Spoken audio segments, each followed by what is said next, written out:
Welcome back to the RaidzBank podcast. My name is Heartless, and I am joined by two very handsome and skilled RuneScape players, Hoyt and Poplo. What is going on, fellas?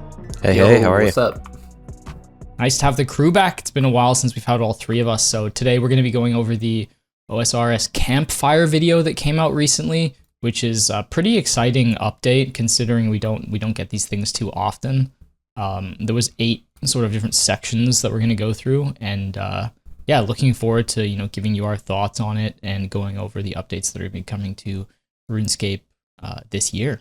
Some of them a lot sooner than we thought we were going to get, which is nice. Oh yeah, really excited for these. But before we get into the meat of the episode, we always like to talk about what we've been up to in RuneScape. So why don't we do that now? Poplo, you've been away for a bit, so why don't you go first? What have you been up to? Sure.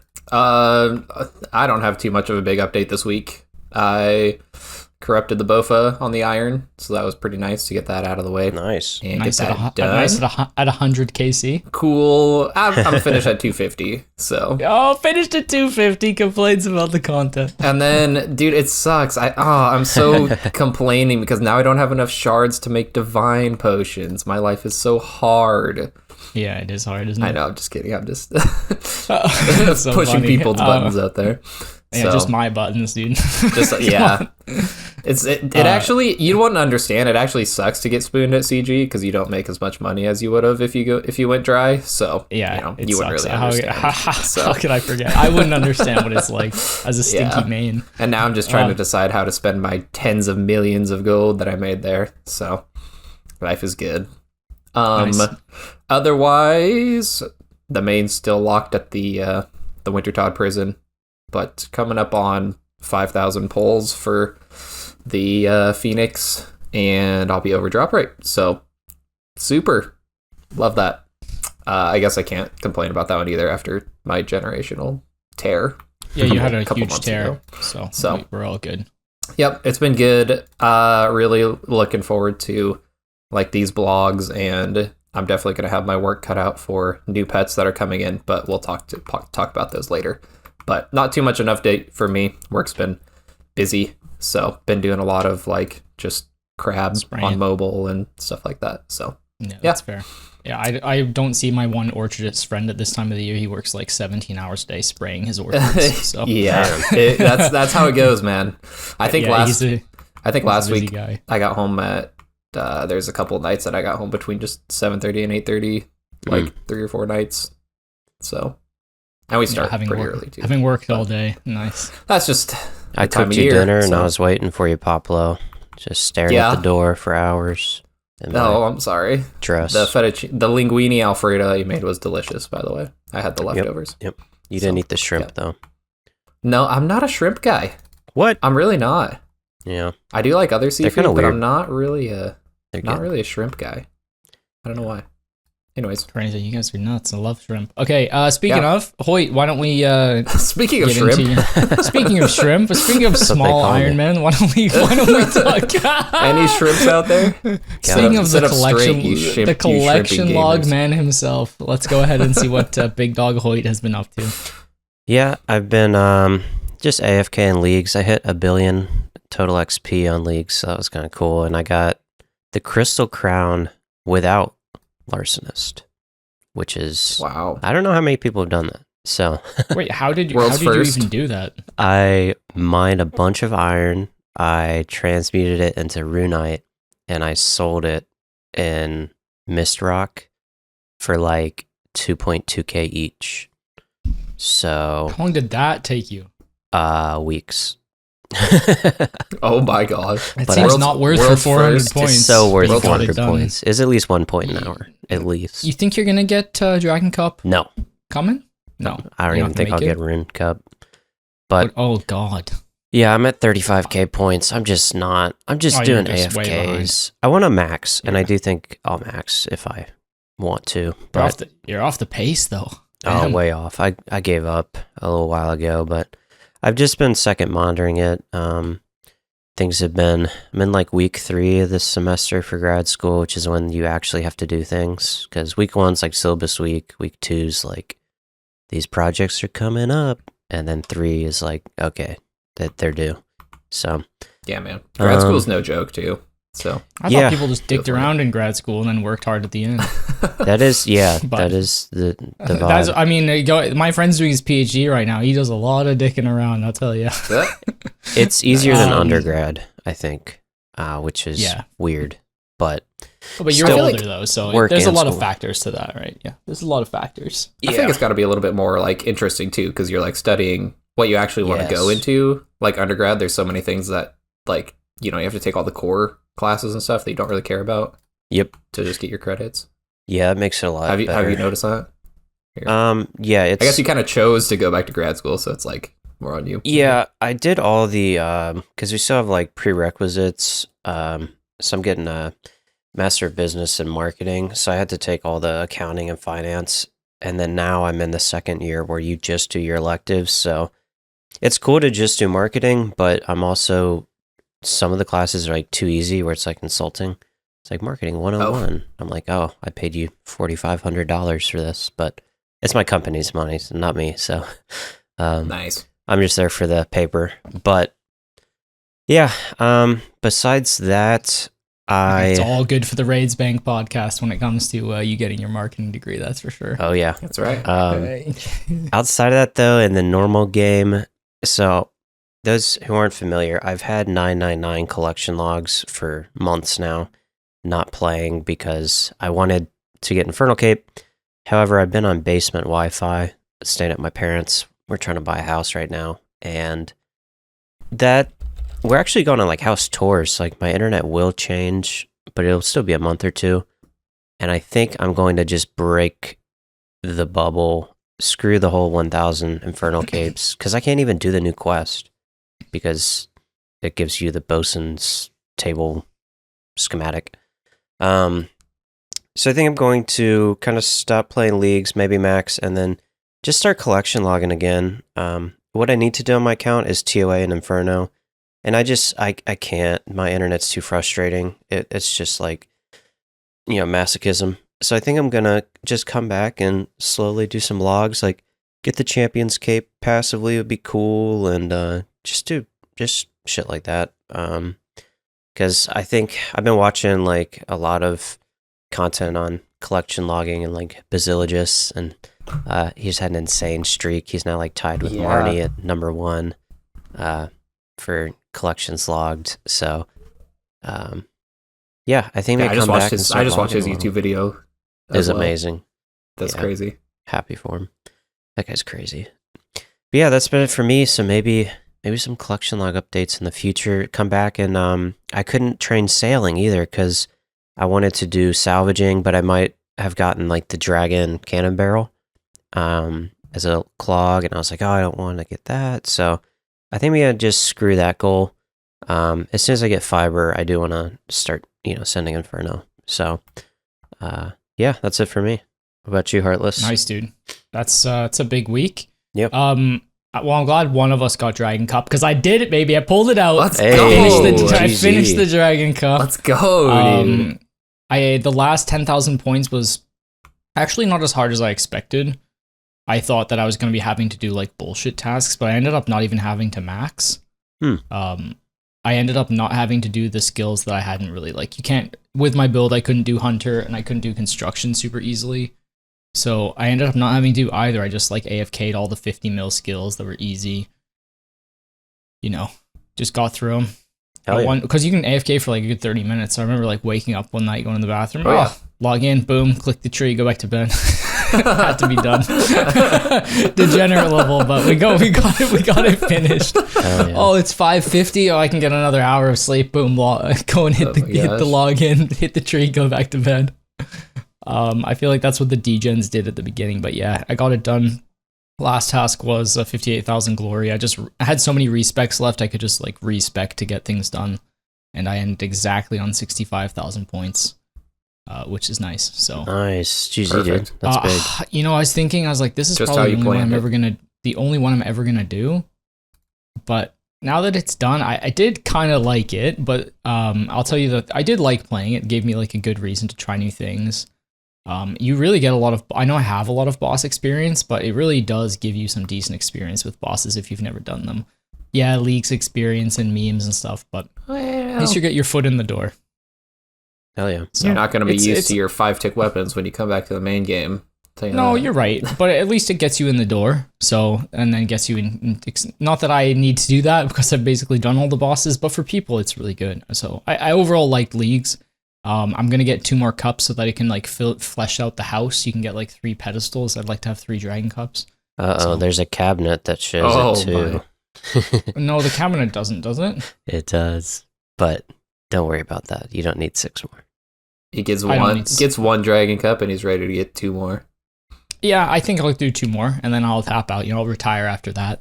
Nice. The only thing I didn't like about it was that it's quite isolating. I think I mentioned this last episode. Very much. It feels like everyone's just playing by themselves. I didn't pick raid regions, but even if I did, I probably would have soloed them because you're so OP.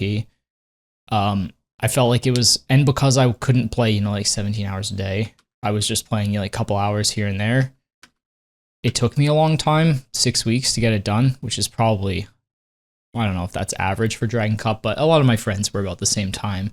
But yeah, I didn't really talk to my friends too much, or I'd log in, they'd be like, yo, you want to top? I'm like, well, yeah, but I kind of want to do this, kind of want to get this cup done, you know what I mean? Like, you have to prioritize a bit, which sucks, so. I think the only group content with leagues is raids, so you screwed yourself a little with that, but the problem with that is everyone who's like going to raid in leagues does it within like a 7-day time frame, and then you're really scraping the barrel to find anyone willing to do it. Yeah, like I couldn't even touch the barbarian assault tiles. Like I didn't go close to them. Yeah, any of the group things that I had, I didn't work on. So, definitely a good experience, and I'm glad I did it. But I don't really want to see another leagues for a long time. That's for sure. Yeah, like a year. I would say at the end of next fall. Yep. Not this upcoming fall, but the one after. I'd be okay with that being a league. But until then, you're like 2027. You're talking. Yeah, fall winter 2027. No joke, fall 2027. I think winter would be a good 2017 next league. Yeah, we'll have Raids 4 to keep us busy for a while too. Yeah, so we got lots of stuff to keep us busy as per this campfire. So yeah, we should probably dive into it. But before we do have a Discord. If you're interested in joining, there is a link in the description below. We also have an in-game clan. It's RaidzBank, RaidzBank.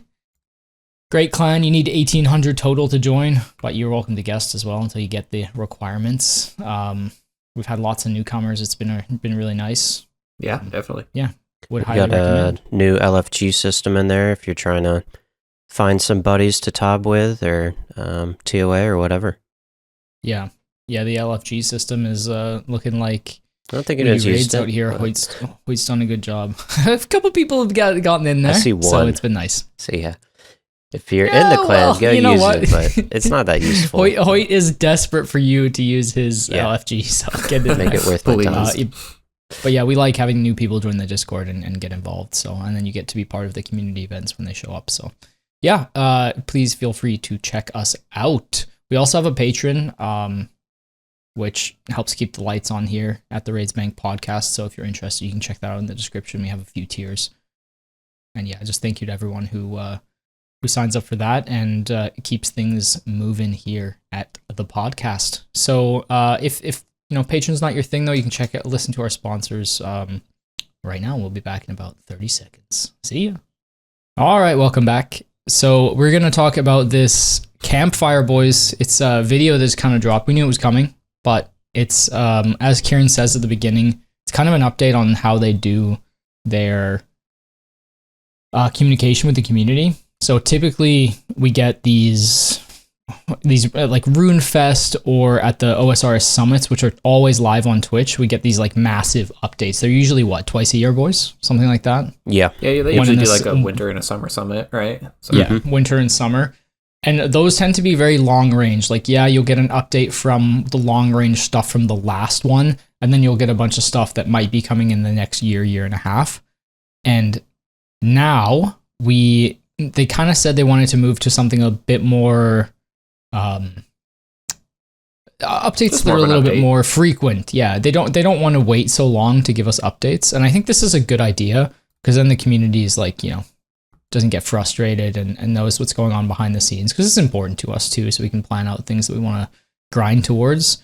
And that's what they did with this Campfire. It also, I think it's nice that they can just release it as a video instead of doing it live, so they have a lot more control over everything they want to show us exactly. Yeah, the do you guys think of Q&As the can be change to this? cringe if like they don't have the answers to questions. It can look really bad for them. So having a more controlled format without like, because the other thing is, even if the mods have the answers, sometimes they're just not good on camera in front of thousands of people, which I think a lot of us can sympathize with. So I think the pre-recorded videos can be good, but it doesn't give us a chance to ask the questions we want, for better or worse. Oh, Reddit will still ask the questions that they want to ask. Will. So we still have ways to ask those questions. They love a question. Don't worry. Poplo's chief moderator on 2007 Scape. That's right. Yeah, you can't be over Good. 1,500. You can't be over 1,500 total, or they won't let you be a mod. That's right. That's why I keep a low level account so I can be a mod. They're Reddit mod. Infernal Cape's a ban.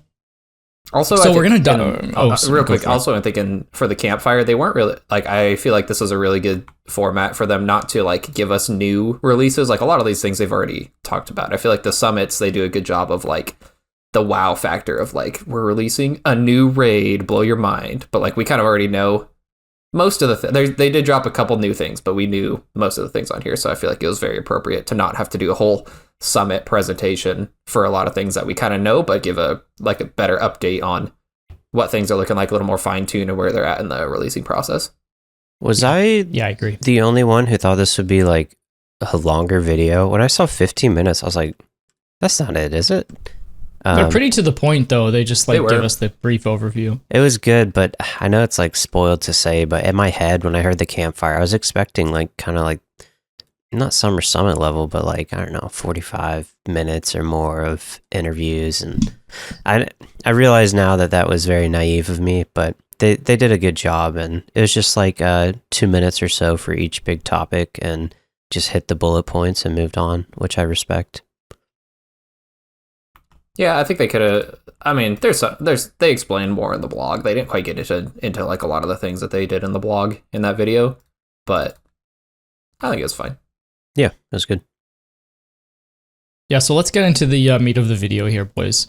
The first thing they talked about, this kind of 8 sections, so we're going to go through it by section. The first one was Blood Moon Rises. Let's so go. This is the next release coming to Old School RuneScape. It's a master quest, and it's dropping on June 30th. So previously, I don't think we had a date. Grandmaster, I think. Grandmaster quest, yeah. Is it going to finish off the vampire line? Is that the plan? I guess for a little while, maybe. Yeah, they don't say. I don't think they say if it's like the last one in the line, but they tend to always leave a cliffhanger just in case, which is smart. Just in case they want to keep it going. But there's a lot of other storylines they need to finish. So this one will probably be the last vampire for a while. Since we've had others. I don't actually know. It is actually. It says it brings a long running Myrek? Myreku? How do you guys say that? Myreki storyline to its climactic conclusion was the last one. I mean, it's about time. They've had enough development in this storyline, I'd say.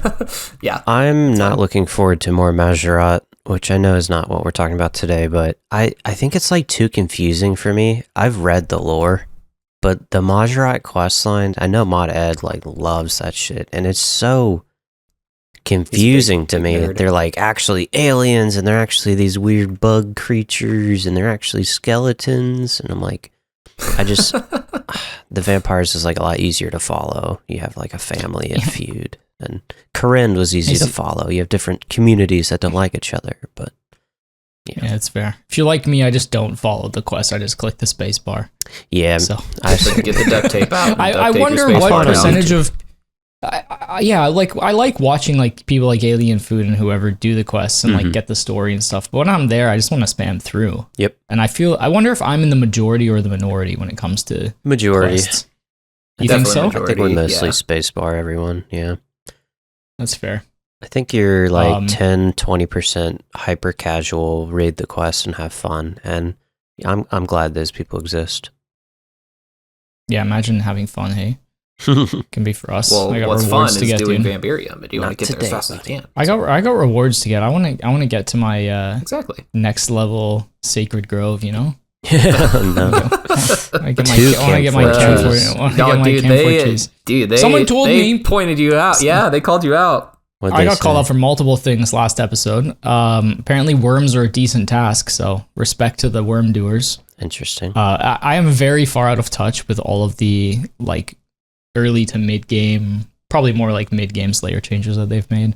So some people that have actually done them said they're decent little tasks. So big shout out. And apparently there is a bank deposit box in the Camphor Grove. I like the screenshot Grove with the big red arrow pointing to the. But still a shit reward. Box. I'm not changing my mind. It's still bad.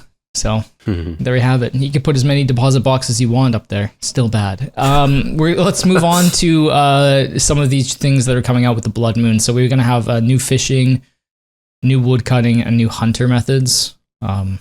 They showed little clips of them.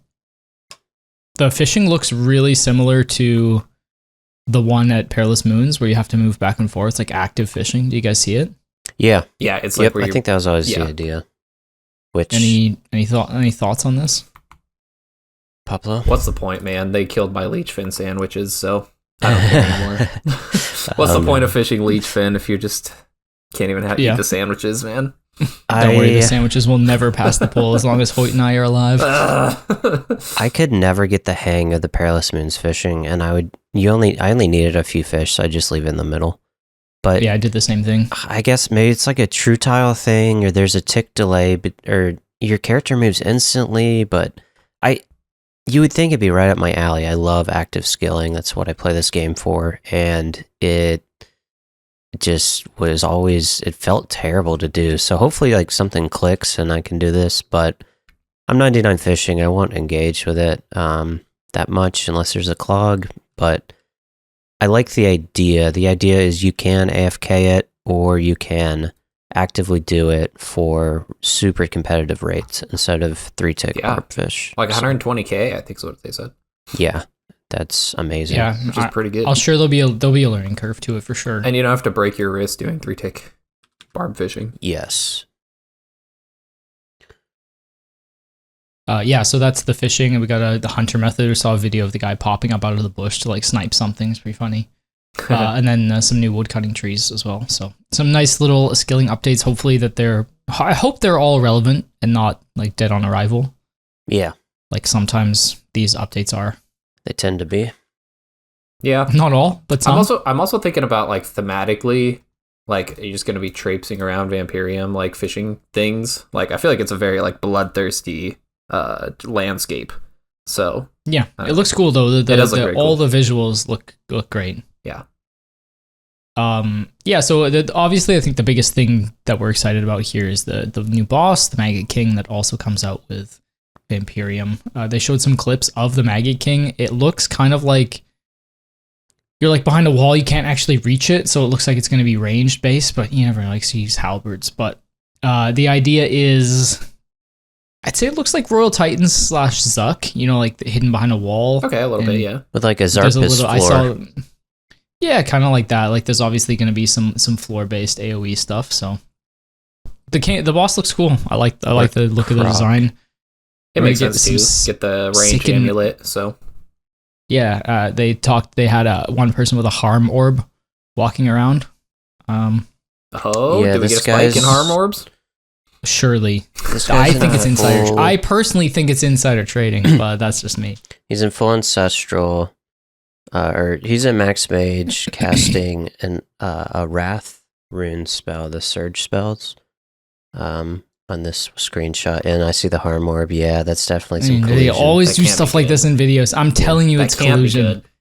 It's got to be someone that has 700 orbs. They've fully invested, and they were like telling their Jagex buddy, "Yo, you're making the video, bro? Can you please put in a harm orb? That's all I need. That's all I ask." And then they're dumping right now. So this next guy has he has the ancestral, the mage setup, and then he switches 2 pieces of Missouri, the head and top, and then a Veni bow.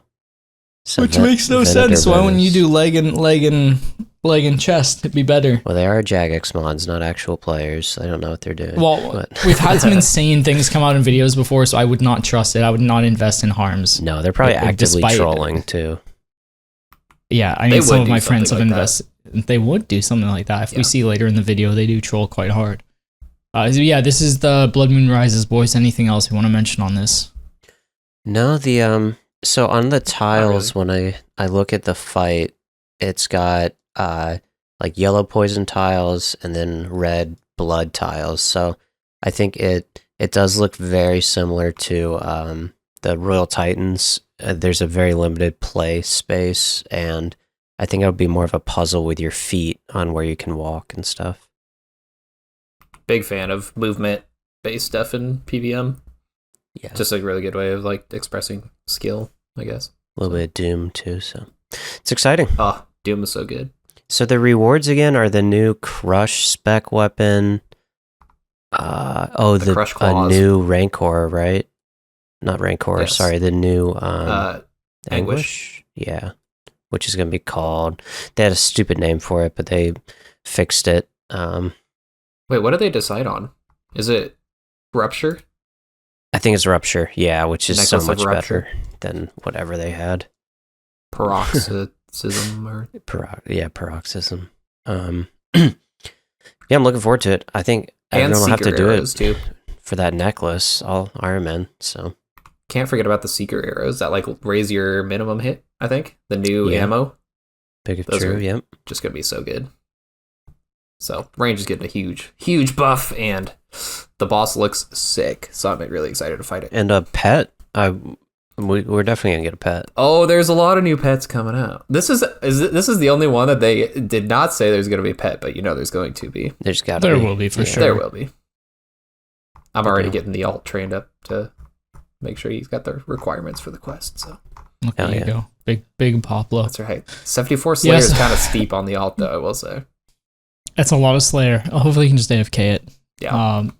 So thankfully, Blood Moon Rising is coming out soon, so that's just about a month away. Looking forward to it. Next is another big update is Worms Crag. So this came from the player designed island contest that they released, maybe 6 months ago or something? Yeah. And they obviously worked with the guy, what was his name? Gnome something? Just I don't Gnome. remember. Screet Monge. Gnome Monkey. Screet Monge. So they worked Screet with Monge. Gnome, and this guy wanted a few Not different Gnome things Monkey. added. No, hey, it Sorry. is Gnome Monkey. No, dude. it's not. It's all Gnome. There's 14 new end level bosses on the island. No, I'm just joking. I'm just joking. Poor guy. He's taken too many strays already. So there's a bunch of new things coming. First of all, Poplo's favorite, a new mid-game boss. Yippee. This is called the Mad Angel. I mean, I don't mind this being tied in. It's all good. We're getting a new end game boss anyway, so. And a raid. The mid games can have their bosses. This is the Mad Angel, which actually looks pretty sick. There's a quest involved with it. That's basically all they tell us. We don't know any of the rewards, but we're gonna get them. I think there were some in the guy's original blog, but I just can't remember what they were. Yeah. But I think this was like a pretty popular. So they talked about the mini heart, like not an imbued heart, but something like, a little bit weaker, but still better than like a mage potion. But they said that they did not want to do that for this. They're going to do it boss. somewhere. So they're gonna do it somewhere, but somewhere not here. The only other unique that I really remember was they had like that sword from the Mad Angel that had that one like not special attack, but the attack style. I looked it up. It's called Murder Stroke, and it was like if you hit your opponent below 10 health, then it'll like instantly deal 10 damage, and then your next attack delay is reduced. It doesn't say how much, but that was one that Gnome pitched, but they didn't say anything about it. But I think that would be a pretty cool mechanic to bring into the boss. Yeah, I think agree. each attack style really changed the weapon, which is very unique. So we'll see what that actually looks like in reality, but I think that'll be really cool. Hopefully one of them's useful. That would be cool. They didn't confirm anything, but I think that's a neat little, maybe it'll have some niche uses from a mid-game boss. Could be cool. So. Yeah.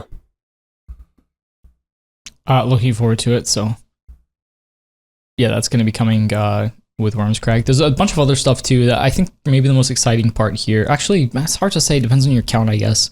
Mortimer's the next one. He's a new Slayer Master. We haven't had a new Slayer Master since Konar. Yeah. Which was Konar, yeah. Long time ago now. Yeah. That's like when I first started playing, was when Konar came out. So yeah, big that we're gonna get Mortimer. He's looks like an undead. I think he's part of a quest as well. Not 100% sure. But anyways, the whole point of him is you're going to be getting choices. There's two cool parts. So first, you're going to get choices. Mod Light was saying it's going to be something like you can have a faster task or a more profitable task.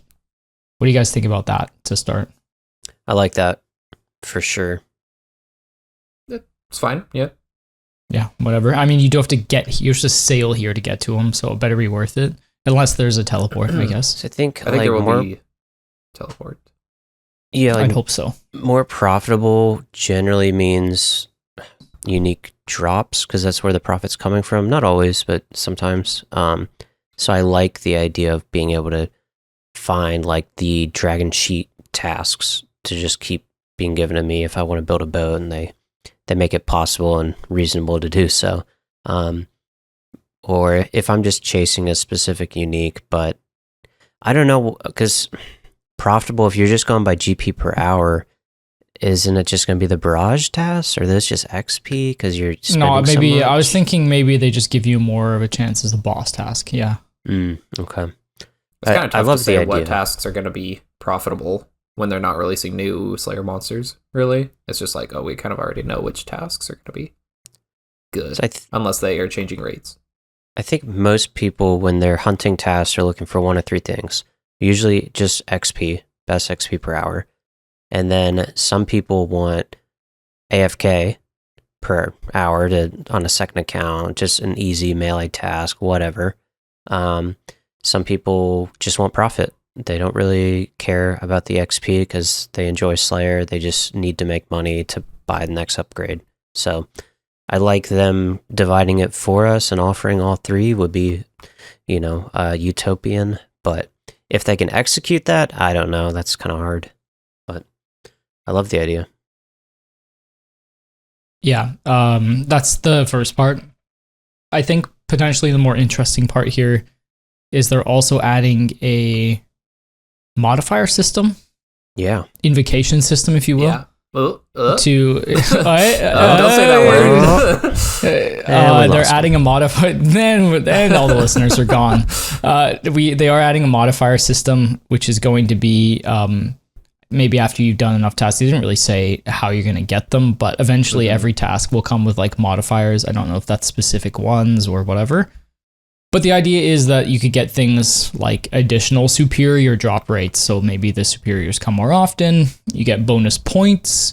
You could get extra XP. There's going to be a bunch of different choices when it comes to this. This is where I think it gets really interesting. The choice part, not so much, because you could just realistically, you can just tutorial skip for what you want or save up some points in Wildy and go for the tasks you want. But I think this modifier thing is quite interesting. Yeah. I think it's really cool. Like, imagine there's got to be like a god roll, like this task with this modifier. It's just got to be like, I hit the god roll. Like, this is going to be the best task ever, Yeah. And I wonder if you can get multiple modifiers superiors too. Like, yeah, I'm curious how they're going to put it in. Abbey Demons with increased XP and increased superiors or whatever, Araxites or something. Like, maybe this is going to be a new imbued heart like meta the new, or something. Like a new, or just a new meta for a Slayer. Yeah, you never really know, do you? I think it'd be pretty cool. It's I think it's pretty fun to play around with, and I think there's a point in your account. I remember when I was like mid game, I didn't really care what task I got. I would just do anything because I just needed points. I needed Slayer. I needed XP, like strength or magic or range or whatever. I would just do any task I got. So something like Mortimer would have been really interesting to me then, especially. And of course now it would be as well. So that's Mortimer. I like any last this thoughts, Hoyt? New system because I think as RuneScape players, we tend to like, I don't know, number go up, level go up. So I'm not sure how the system will be implemented, but if you get some benefit by doing 10 of this task, I think it will be fun and rewarding for people to like just do those 10 and unlock something. Like it's like a completionist thing is what I hunt for in games. So being able to get every single monster at the max bonus level for the upcoming new boss that might be this monster or that could be just another way to squeeze out hundreds of hours of gameplay. So I really like the idea of this system. I think Slayer's always been like complex, but also once it's solved, it's very one-dimensional. I don't know how to put it into words accurately, but I've always thought they could improve on the system. It's kind of jank, it's kind of weird, and they've been making some good changes lately to accommodate that, take some of the pain out of it. So I'm excited. I'm glad they did this because I do have one. Oh, go ahead. They kind of acted like they didn't know if Mortimer would even come in the game because originally it was too busted. So I'm glad they've like found some cool compromise. But what are you saying, Poplo?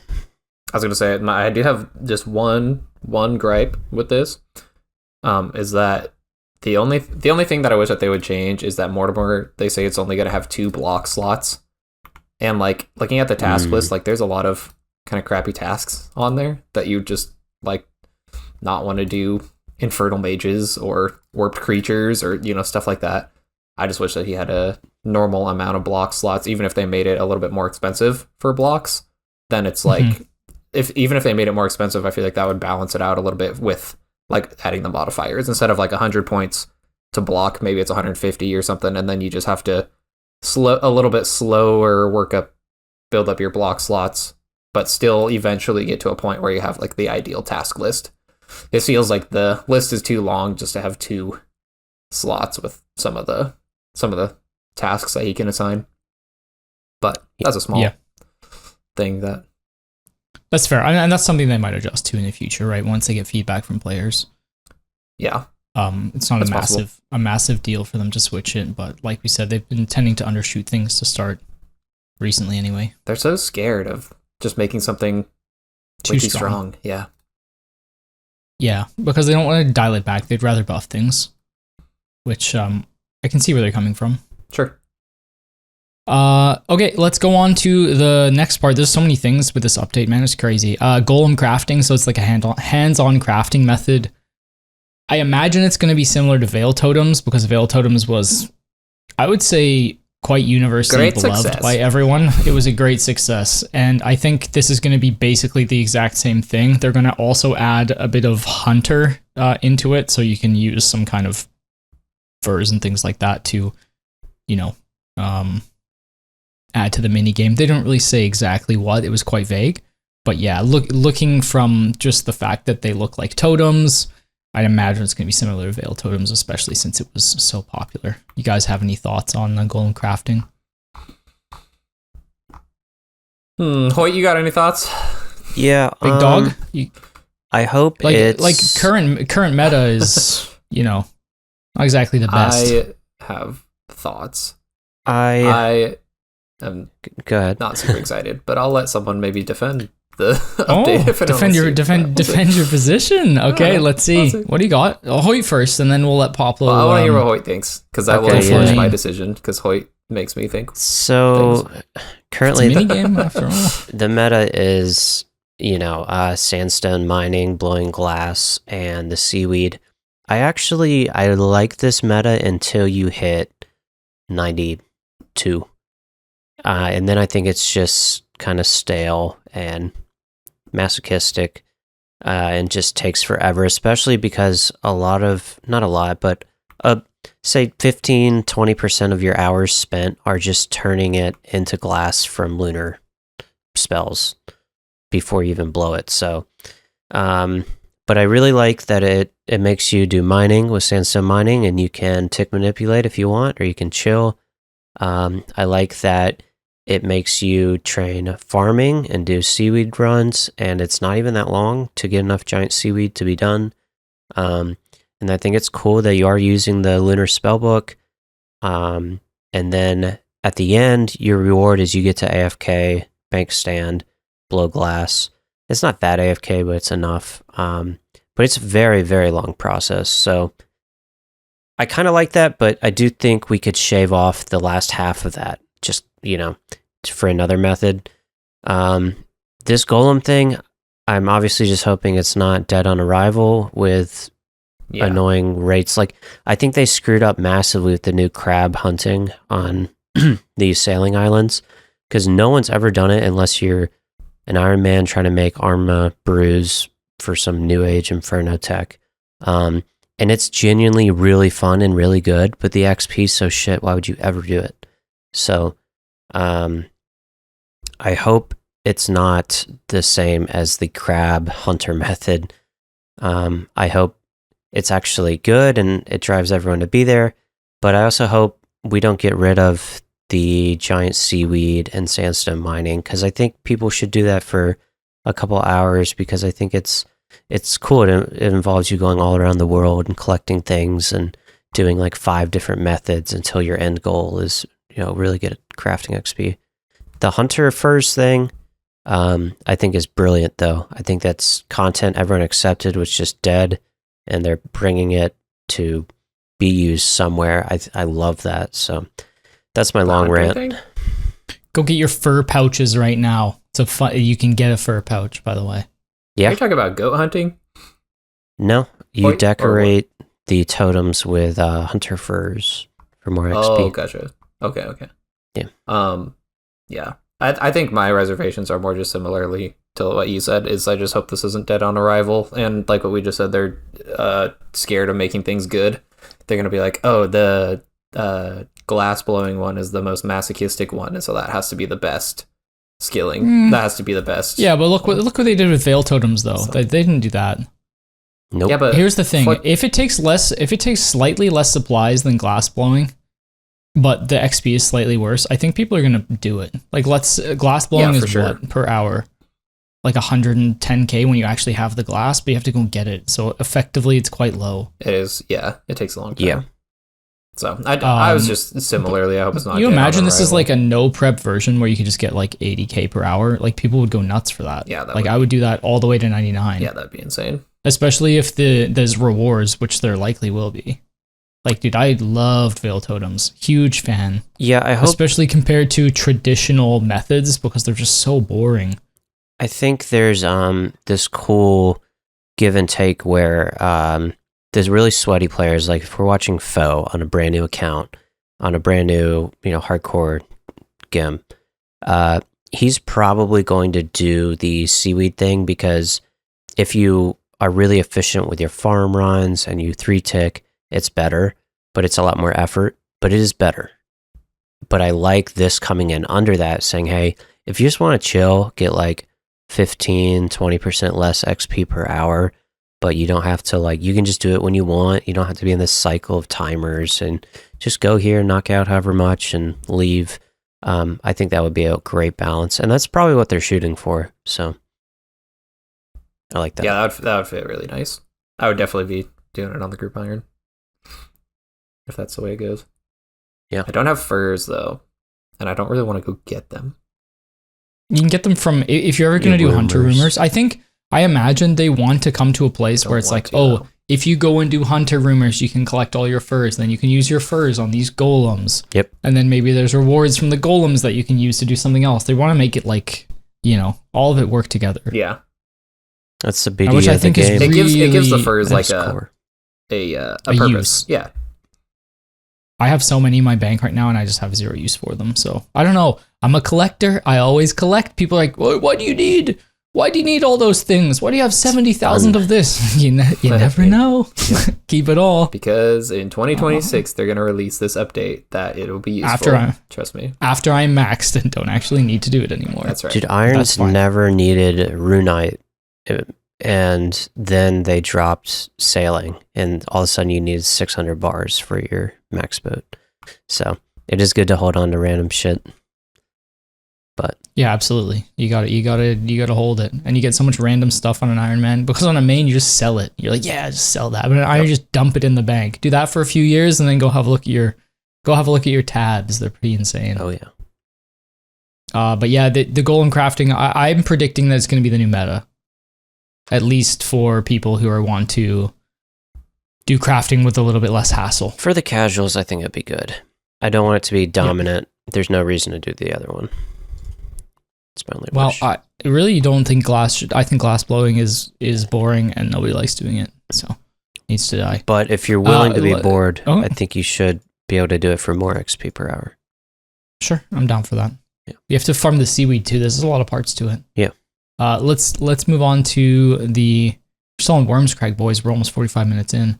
What do we got next? We have the Goat Hunter. You kind of talked about this a little bit, Hoyt. Do you want to briefly touch us up on this? Goat Hunter. So or catch us up. I don't remember exactly what it is, but there's a huge pit you're luring in these goats. So I'm guessing that it will be like quality of life hunter because the trap is like one unit. You don't have to like set up multiple traps. I guess, are you herding them into the trap, I guess? You can herd them or telegrab them.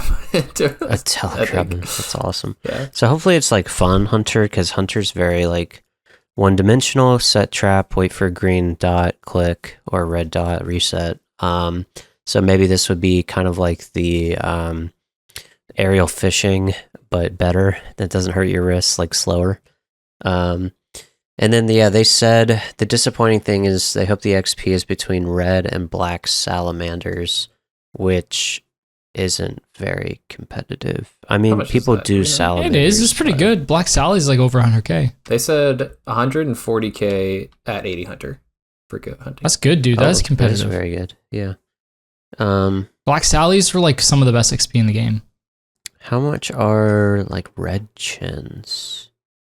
Red chins are pretty bad. The chins are worse XP than salamanders. They just give you money. Or chins, yeah, which you need. Red right? chins are 130 at the highest, so you probably never get that. Okay.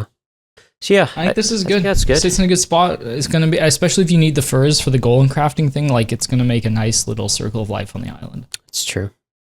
Good for Doc Johnson as well, so it's Doc, big. This is all for let's move on. Wait. We can't move on from this one yet, guys. Two things. I'm the pessimist today, I guess, but two things. First, guys, they have a pet for Goat Hunter. Are you kidding me? Yes! A goat pet. That's Are you so kidding cool. me? Dude. Poplo, stop complaining. Okay, but you complained about a Brutus pet. Listen, oh my god, listen. this guy. I'm not listening Hear to me you. out. Hear me out. In the no first one vlog, made you go get all pets. No one made you. I did. This is the reason I play the game, though. I don't have to be here if I'm not going for pets. Oh, I'm sorry, Poplo. Are you there? Can we add a new pet for the goat hunter method? Like, Jagex aren't going to call you up, brother. They said in the first vlog, I went and looked, they said that it was going to be a transmog for the chin pet. Which I think would be so good. Mm-hmm. And now they're just releasing a straight up new pet for goat hunting, is what they said.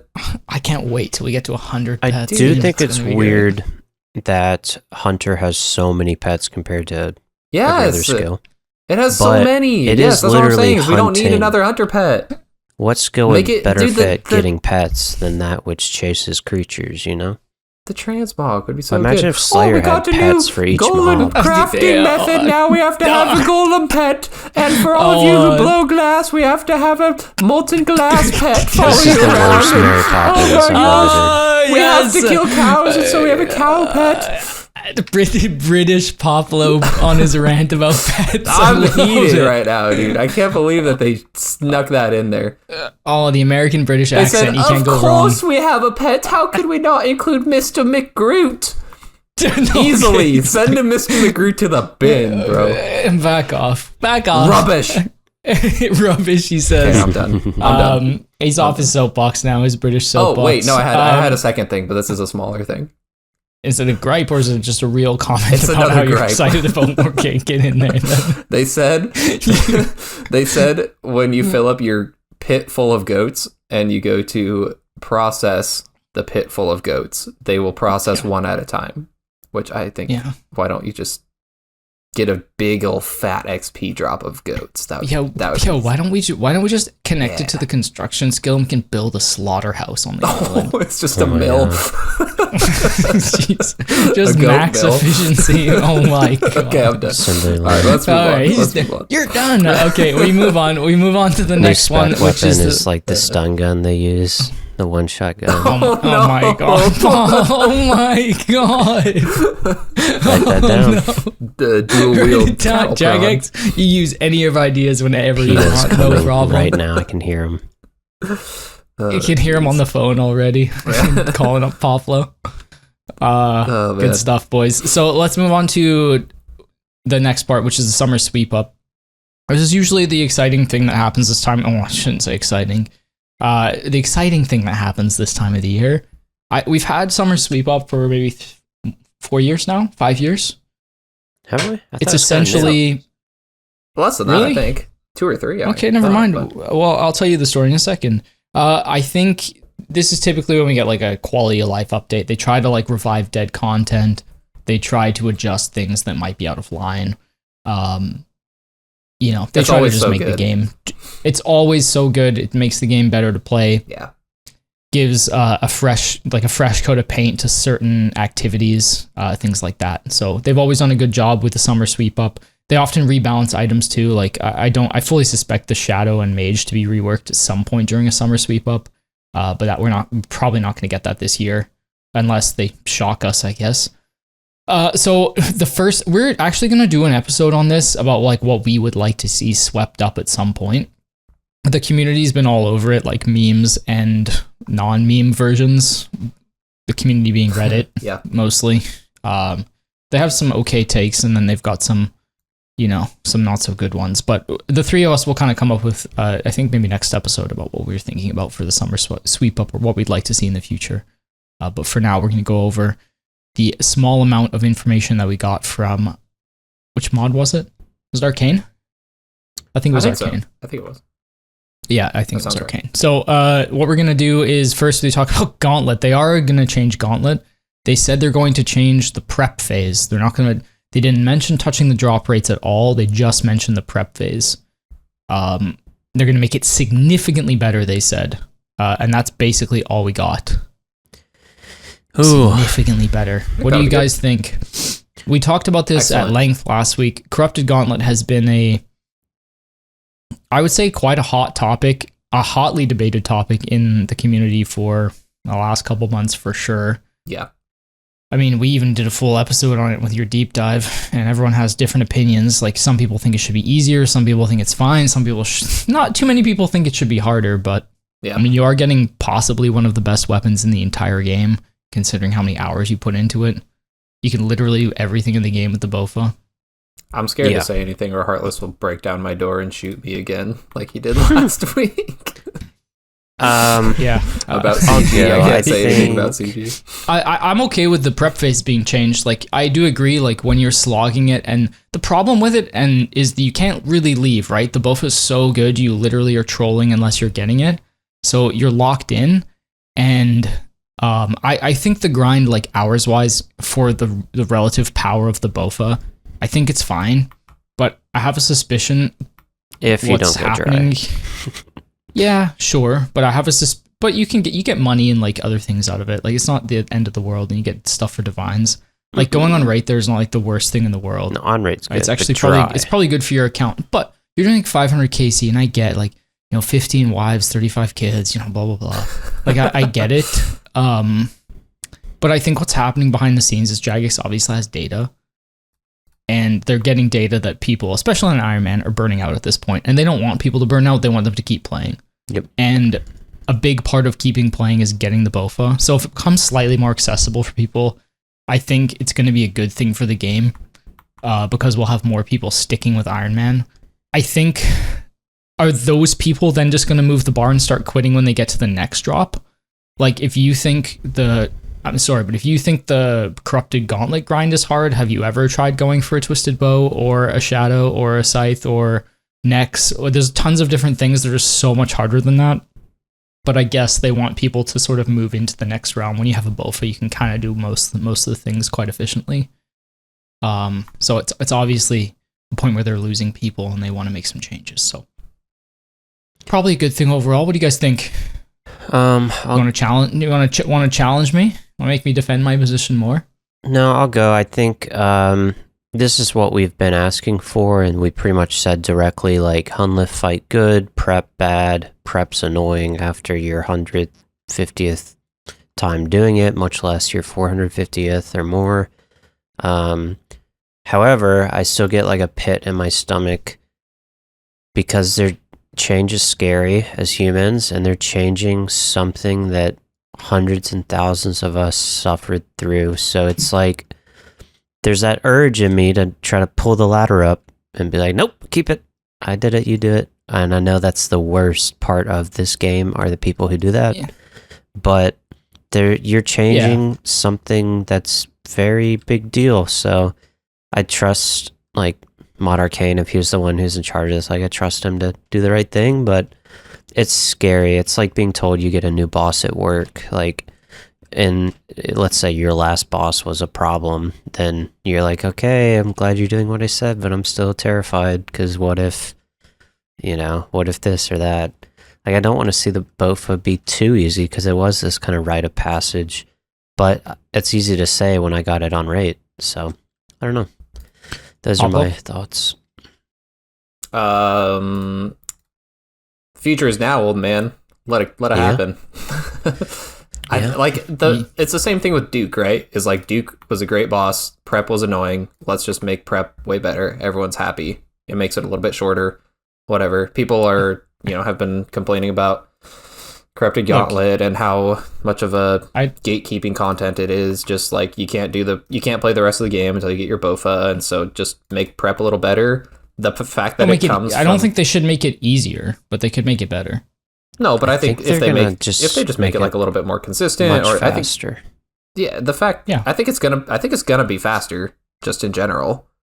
Yeah. But guaranteed 2 boss spawns on each side. Yeah, something like that instead of 1, and reduce the amount of supplies you need, or double the amount of supplies you get from the reward things, so you can get tiers of armor quicker.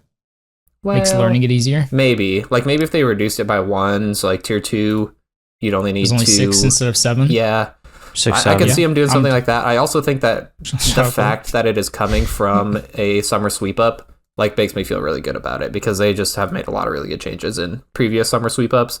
That it's not like if this was a game jam idea or something, I'd be way more nervous of like, oh, one mod went and took this on, but the summer sweep up team does a great job, and so I think that this is going to strike a good balance between the people who want the drop rate of the BOFA reduced or something like that. They're not going to do that, so I think this is like a good handshake deal, or they're just saying, you know what, we're not going to reduce the drop rate, but we're going to make your experience going for it better.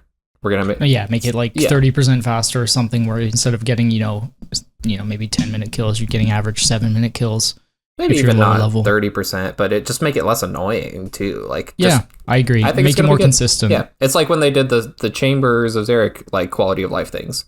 Yeah, they made some stuff faster, but like everybody was already saying this is annoying. Can you fix this? And they did. They made everything stackable. I agree. I think it's just gonna be good. I think it's gonna be good too. My only concern is, I'll just reiterate, is then when Reddit Iron Man. What do they move the bar to next for being like too difficult?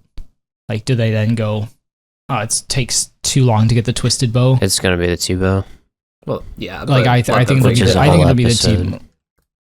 But that's a whole different. I mean, maybe that's a step too far again, because what do you do? God Wars Dungeon. They've already changed the Dragon Warhammer. I think it's probably the T-bow next. Peace will reign in all the land once we get everything swept up. Yeah, let's just sweep it up. T-bow 1 and 2 out of every purple. My final thought on CG is I'm not frustrated by having to do prep. I'm frustrated by failing prep because, I made mistakes.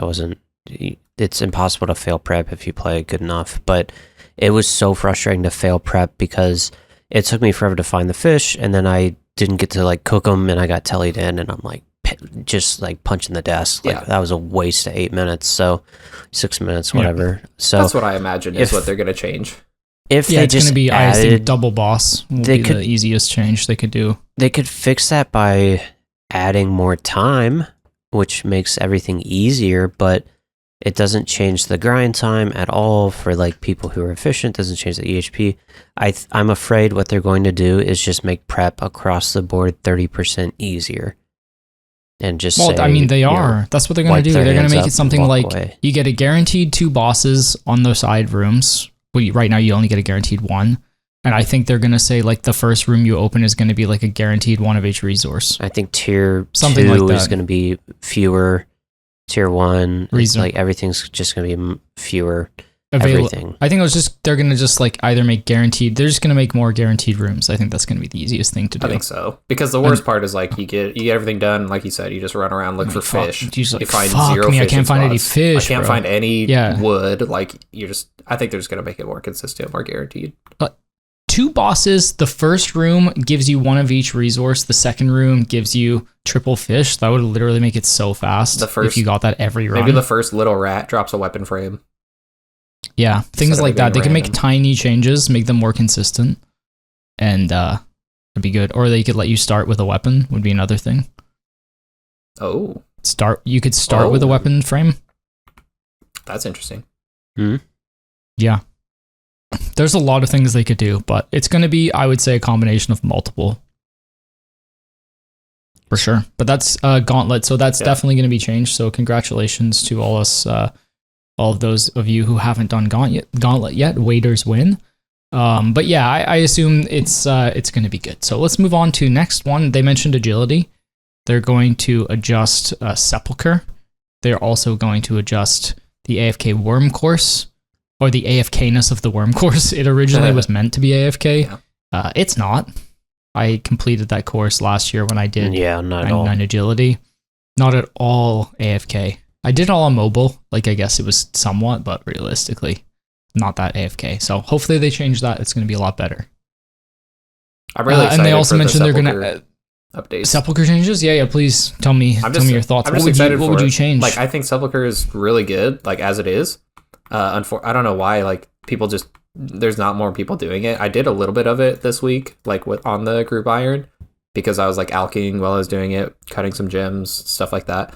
So I was kind of multi-skilling it, but I thought that it was just really fun to go back and do it, and I wanted to do more of it. And then the fact that they're gonna QOL it is even gonna be better. So maybe they'll update some of the like the traps, how often you fail, like looting the chest, stuff like that. Just make that a little bit better. I think they need to make the XP better, personally, because when I did 99 agility, I did rooftops because It's just not Sepulcher good was enough. it was a significantly can do Sepulcher efficiently, but it was such a significantly higher attention level. You have to be fully locked in. Like, you just listen to music and play. You can't really like watch TV and do Sepulcher. I guess you could, but it would be you'd fail some stuff for sure. Mm-hmm. Whereas like rooftops, you can just completely brain off, and the XP was essentially It comparable. was pretty close. Yeah. It was pretty close. Like, you were probably losing 10 to 15k. I can't remember exactly, but I remember looking at it. I was like, yeah, I'd rather just do a few more hours of rooftops, Yeah, honestly, and just 100%. watch YouTube series. And I think people will still go towards that unless this is a lot better. Hoyt, you got any thoughts on this? You're a mini game guy. Yeah, Sepulcher, as you just said, is not better XP until you get really good at it at like the final floor.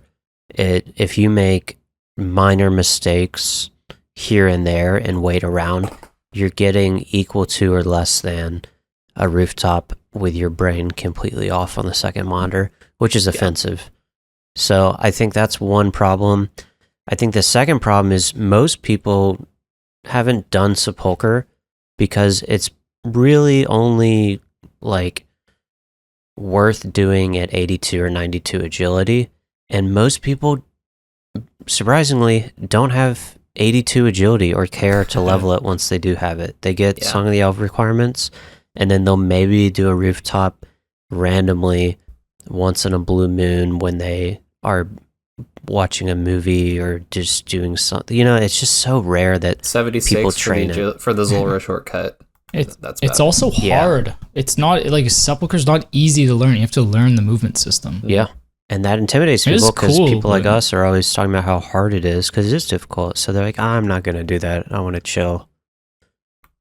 So, Yeah, the rewards just aren't worth it. So yeah, hopefully they spread it up. They're also talking about adding more shortcuts, which I think is a great idea. Boys, anything? Sure. yes, Anything here? please. Yeah, why not? Many more. I think, Especially giving them high requirements gives people an incentive to actually do agility. yes. And I think Sepulcher needs a new reward because the ring is dead content now, which they've just ignored. Nobody's using that ring anywhere. I mean, I guess Irby and I mean, everyone's essentially wearing a Ring of Endurance with the change exactly at all times now. So its value has plummeted. No one's buying it. It used to be a nice, super nice gold maker because it was 27 mil or something. We got extended. Could you see them adding? Could you see them adding something to the drop table? I don't know. Or redoing Ring of Endurance would be easier, but I don't know what they change it to. You know, just make it so you never lose run energy when you're wearing it. Why not? Oh my god! I mean, I wouldn't be opposed. What if it gave negative how hard it is bonuses? To get, but yeah, but you wouldn't lose. Maybe clue scrolls. Yeah. I think really they should do an expansion on Sepulcher and get people in there as soon as possible. Maybe not even hide it behind a freaking max level storyline vampire shit. Like, I know it's not actually, but it's it's a Grandmaster quest, I believe, to even unlock Sepulcher, or at least a Master quest. Why can't we let people like do something super similar at level 35 and get like low XP, but it's fun? I think that's the real future of it. Werewolf agility, buddy. No. Oh god. That's me. Okay, great. Yeah, so we're all happy with agility. They also mentioned they're gonna update Hunter, which they've done many times. Hunter is like a actually fairly diverse skill. It has a lot of different options to train it. If you want profit, if you want XP and speed, if you want risk, like you can do some wilderness-based stuff. They've added the Hunter rumor system with the Hunter Guild, which was a huge change to the skill. There's a bunch of different things that you can do for Hunter, yet it remains true that early game Hunter is completely dog shit. Getting to maybe the first level of Salamander, 30, is awful. It's an awful experience.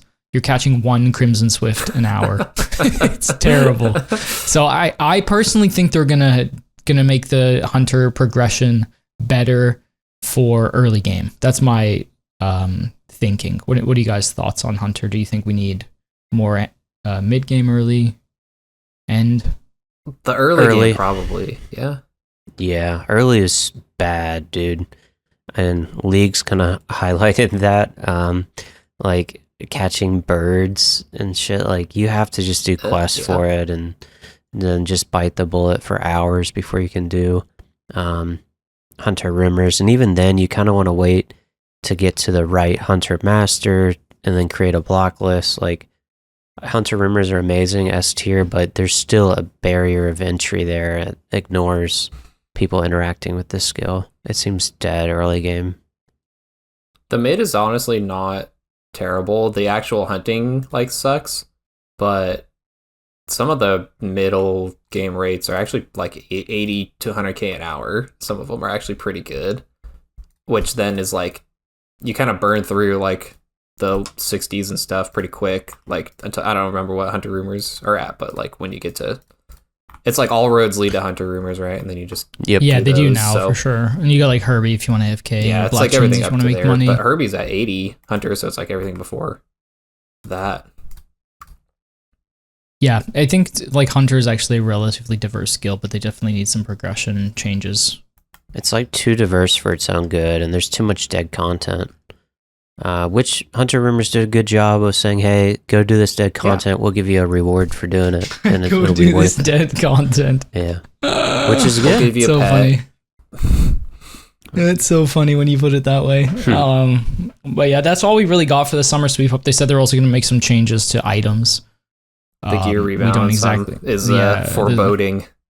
I still remember when I took 2,300 one kill trips to get my blowpipe using a magic short bow the entire time. I bet you're my gosh. Just for them to nerf it. Just for them to nerf it several months later. I still remember reading the blog, and I just got home from work, I was sitting down in my kitchen. I was in the kitchen. I just like slunk down against the cabinet. Oh no! Got you emotional. My blowpipe. I worked so hard to get you, and now you're gone. Oh, and it truly was gone. Honestly, it was so weak before all the Masori changes, but they came out with the Bofa, so even then, like, you know, good things came from it. Yep. So yeah, happy to see that. Anyways, that's basically the summer sweep. I'm sure we're gonna get a blog in the next couple weeks. Let's talk about section 4 of the video, the graveyard and agility. So another master level quest, finishing off the Olaf quest storyline, which involved some stupid agility courses. Does anyone He's that remember? dude in the cavern, right, with the brine rats? Oh, that's that agility one. Okay, course. I can remember. There's the agility course that you would fail all the time if With your the agility barrel. wasn't very high. Yeah, the Oh barrel. god, it was awful. Yeah, it's bad. Anyways, I think it's going to involve sailing. That's what it seems to be. Yes, it will. You need to do It's definitely pandemonium. pushing to- So 60. Yeah, so it's going to have Something a sailing based. They also mentioned there's going to be, basically when you've done the quest, a new agility activity, and it's going to be somewhere between 75 and level 80. That's where it's aiming for. And they're going to, if it's anything like Olaf's quest, it's probably going to be awful, but there's multiple paths to choose from.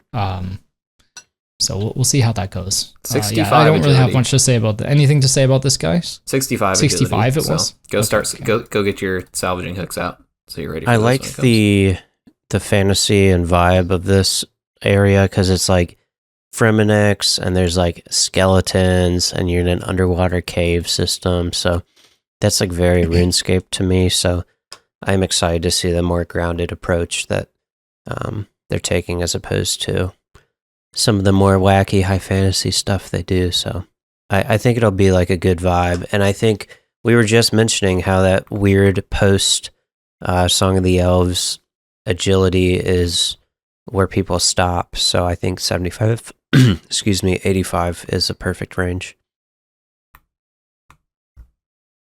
Yeah, it's going to be great. So that's basically it for the first half of the video. Hoyt, do you want to take over the second part? Because this is your wheelhouse here. Yeah. So after that, they talked about the bingo system that we saw in Gridmaster. All So- right. Yeah, so This this is will be exciting. coming. They are going to pull it to give themselves permission to like lock in and finish the project, but it will not include any of the modifiers and rewards, you know, that you saw with Gridmaster. Of course, that was a temporary game mode. This is just for the UI, really, and the functionality for clans to host their own bingos without having to create a spreadsheet and share it and whatnot. So as someone who creates bingos, this is awesome. I'm worried a little about bingos aren't always just a square grid. Our last one wasn't. Sometimes people do tile races. So I fear what will happen is this will come out, it'll be really good and useful, but you can only make a grid with it, a 5x5 or 3x3 or etc., a square. And what will happen is because it's so good, people will not want to make the more creative bingos because, oh, why didn't you guys use the system? You really want me to use this Google Sheet? Like, come on, can we use the in-game system? So I worry about it like hampering the creativity of the community because it's like convenient to have in game, but I'm definitely excited to have it and get my hands on it, and maybe they will add features in the future for like a tile race and things like that, but not having to verify screenshots or worry about people cheating is super nice. So what do you guys think? Yeah, no I forecast and full agree. mage gear screenshots. Yeah, I agree with you. I'll reserve my judgment for when it comes out, but I agree. I hope they let us move it around and not just make a square grid, because you know, they've come out with some half-baked systems in the past, and I just hope that this isn't that, you know, clan system. Still not done properly at all, not even close to being done. So yeah, I hope they actually make this worthwhile, or else, to be honest, the community just won't use it. I think maybe it'll get there, but yeah, it's not going to come out fully baked. Like, we're not going to be able to do any of the stuff, Hoyt, that you're saying other than just a bingo, but maybe it'll also encourage people to do bingos more often. Like, if we could just like, we could throw together a bingo really quick. Yeah. Like, hopefully it's really user friendly, and hopefully we can just like, oh yeah, we want to do a bingo for our clan. Let's just run a 4-day event and just throw some tiles on there and have a couple prizes and some winners or something. I don't know. I hope could be easy. Fun. I hope you can do like a private bingo. It doesn't have to be a whole, like, you don't have to be a clan rank to do this for the whole clan. Because it'd be really cool to be so easy that you and like the boys, like max 10 of you, just agree to do like a 2-day weekend bingo and like, Well, you know, just put whatever you want on there. They're gonna have to do that somehow, right? Because you're gonna have to be It's able gonna to have make to be teams, invite only. and yeah, you're gonna have to make invites. Because if you just open it up to the whole clan, then how is it gonna know whose team people are on and stuff? So I'm sure you're gonna be able to. Yeah, I'm just wondering if it'd be Just tied invite. to the clan, like ID, you know, like, Oh, I don't don't know. know. Like, you all have to be in the same clan to participate. That would also not No, be they good for did- like. They did say that in this, you will be able to join without being in the clan. But I'm wondering if like only one bingo can be run at a time and everyone can see it in the clan. But we're on a semantics, but I think that's a cool idea if they can figure that Yeah. out so that like, you know, us 3 and 5 of our friends can just do a quick 24-hour one. But my other fear is just people, everybody wants a bingo, and then when it comes out, everybody whines. And I know it's just humans, and a lot of it are like actual oversights that help make the bingo much better when people point them out. But I worry if people get used to using the in-game one, when you have a creative one and you make them do it with a spreadsheet, they're pissed because it's more work. So we'll see. I don't think none of these are real problems. This is a 100% positive, awesome Or- thing they're doing. So Conversely, what if me and the boys want to have a 2-year long bingo? And we Oh, got something no. to keep track of. Oh, A race to no. all pets bingo between Oh no. me and Coxie. they do a rollback. Yeah. It's lost. All right. They are going to be pulling that. I don't see any reason to say no. So that'll pass on to the next mobile updates. And really, they're just talking about the renderer here. In order to come out with old school like HD, they have to first improve the renderer. They said this is challenging because while they're building this new renderer, they're still supporting the old ones. And the old ones, they just had to make work with sailing. So it's kind of like a scope creep project that just never finishes. So basically, the news is that there's no news. They're still working on it. There's going to be a new beta for the renderer. Once that's squared away, they can actually develop HD mode. It sits on top of that. They're also improving mobile in general with menu entry swapper improvements. I use this a lot on mobile, but it does have some wacky interactions. Oh, it's so wacky. And you have to redo it constantly. Wait, I thought they removed menu entry swapper, but you can do some on mobile. Oh yeah. Yeah. Oh, Yep. But if you do it for like, it's weird. Like, let's say you change it for one agility shortcut, it might change it for all agility. It's just strange. I see. That's all. Yeah, if I put a tree as like walk here, it'll just make every tree walk here. And if I do like move trade on one NPC to the top, it'll do it for everything. I don't know. It's just kind of It's got wacky. some- And I notice it resets like every day or every session. It'll just like make me redo the thing I want at the top. So it seems like they're aware of it.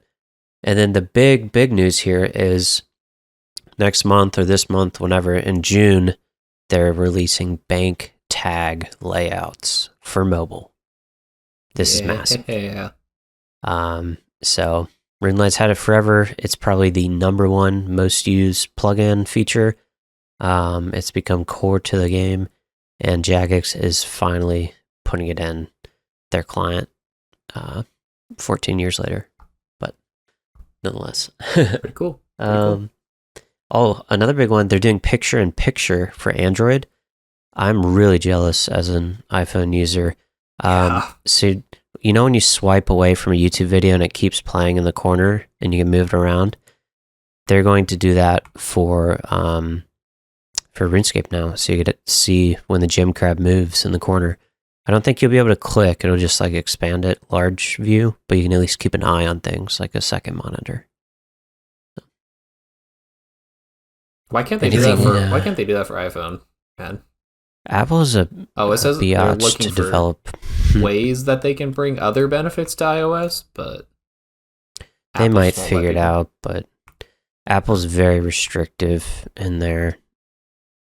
Because that's the worst when you Yeah. you tab out and you go to a new tab, and then you only have like 30 seconds to reopen the If you're RuneScape lucky, app. Otherwise, it logs you out. Yeah. It used to be 0 seconds.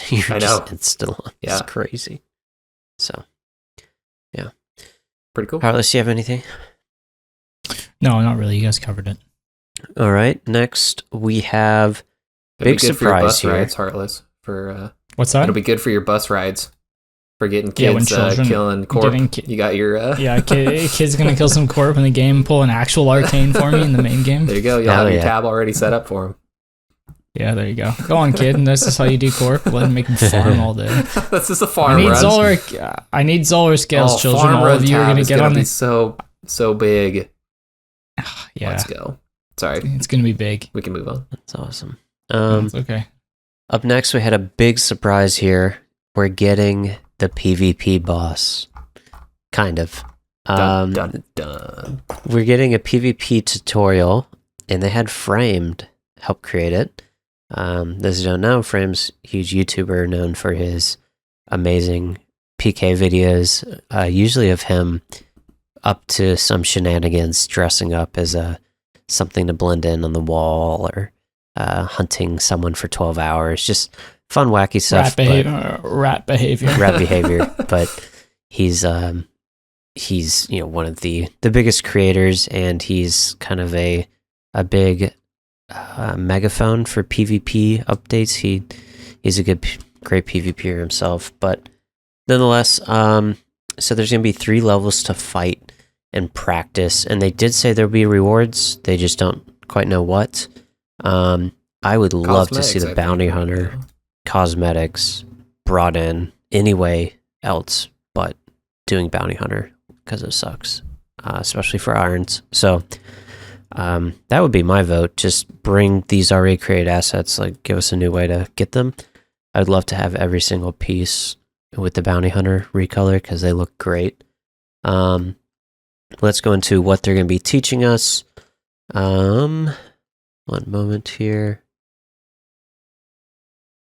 So switches and prayers and freezing and combo eating mostly.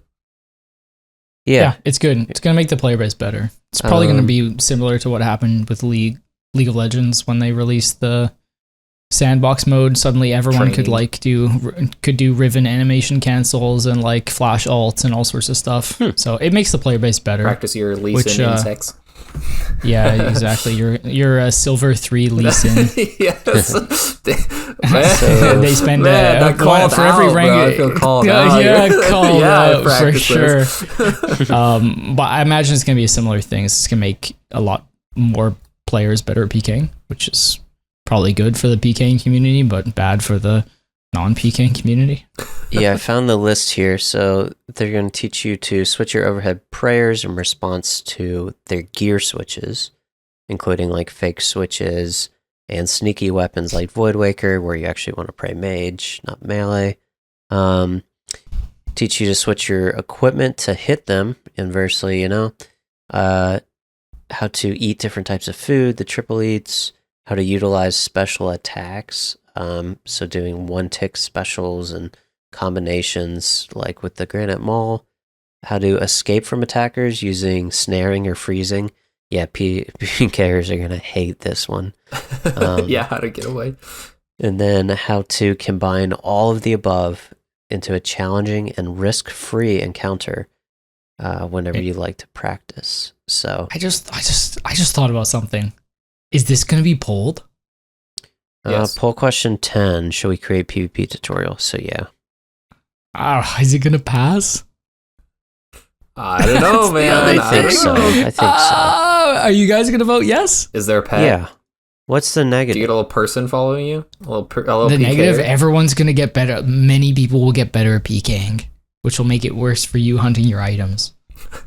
But I'll get better too. That's so But rude. Yeah, they're like burning books. I think I'm voting no, just to see the world burn. Yeah, I do that a lot. I think it'll pass because it's what people have been asking for, like to a T. I don't know. I've said the idea. I've heard the idea. It's like, what if we created a bot you could practice against? That Here's the thing. That's the PK community says that. Putting it 10th in a large poll gives it a much higher chance of passing than if they just pulled it separately. If they pulled it separately, I think it would fail. Yeah, that is true. That's how they got sales. They love Psychology. sneaking in some Rathmaw. 55th out of 105. Raft Mall. Rathmaw, dude, that was so good. Everyone went, hold up, what is this? Back up. A sailing blog? Should we introduce Rathmaw into the wilderness? Yes, no. We should not do that. Yes, no, that's the only answers. Alongside Raids 4, good. should we allow peers to use chivalry?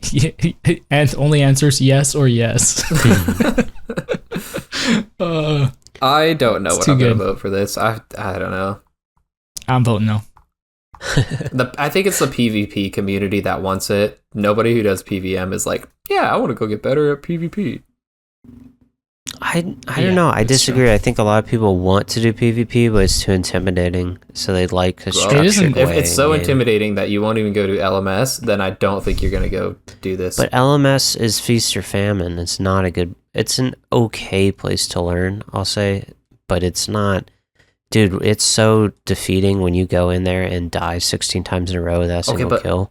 But think about this: if you are nervous to go practice on bots in LMS to go PKing, you a go lot of the and bots you have been pseudo-fixed. wait, hear me out. Then this PvP tutorial comes in the game, and say you go there, then you are going to also be way too nervous to actually take any type of risk into the wilderness and actually fight another player. If you won't even go and like practice in Bounty Hunter or in LMS, you're not this is not gonna affect you. This is not gonna make you want to go out in the wilderness and PK, other than the rats who go and PK at the demi bosses in the wilderness or something. I don't think it changes anything long term.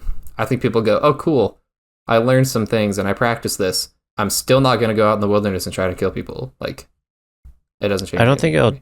I don't think it'll turn them into PKers, but I think it'll open the door at least. I don't know. We'll see. I would be surprised if 10 people practice this and then go, yeah, I'm going to be a PKer now. I don't know. Forget the old way that I've been playing this game. I disagree. I'm going to go PK. I'm just saying. We'll see. That's my opinion. If there's rewards, though, and it's treated like a boss, and people... I would love to see it actually farmed as a boss. Like, for something.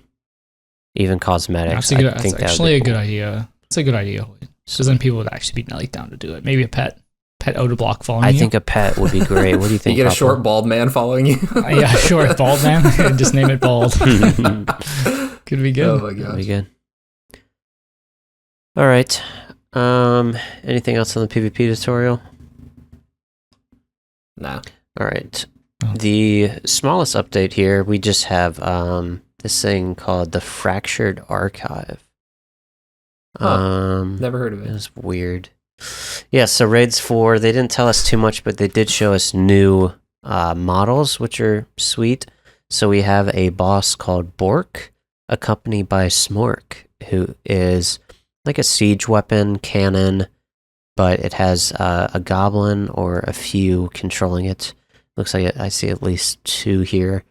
The large goblin reminds me of just like Lord of the Rings, you know, when they're in the mines of Moria or whatever, and they have to kill the giant hulking whatever it is. Huge buff goblin like Grodor, and has a Bandosian, you know, symbol on his stomach, which is also a drum. So he kind of bangs his drum, will be some sort of mechanic. Probably activates hard mode or minions come out, or maybe Smork starts shooting fireballs at you. We don't really know. I think it looks awesome. You guys like the look of this boss? Yeah, I love the goblins sitting in, like all of them in the little cart that they're in. Yeah. Like goblin grenade style. It reminds me of like Magic the Gathering.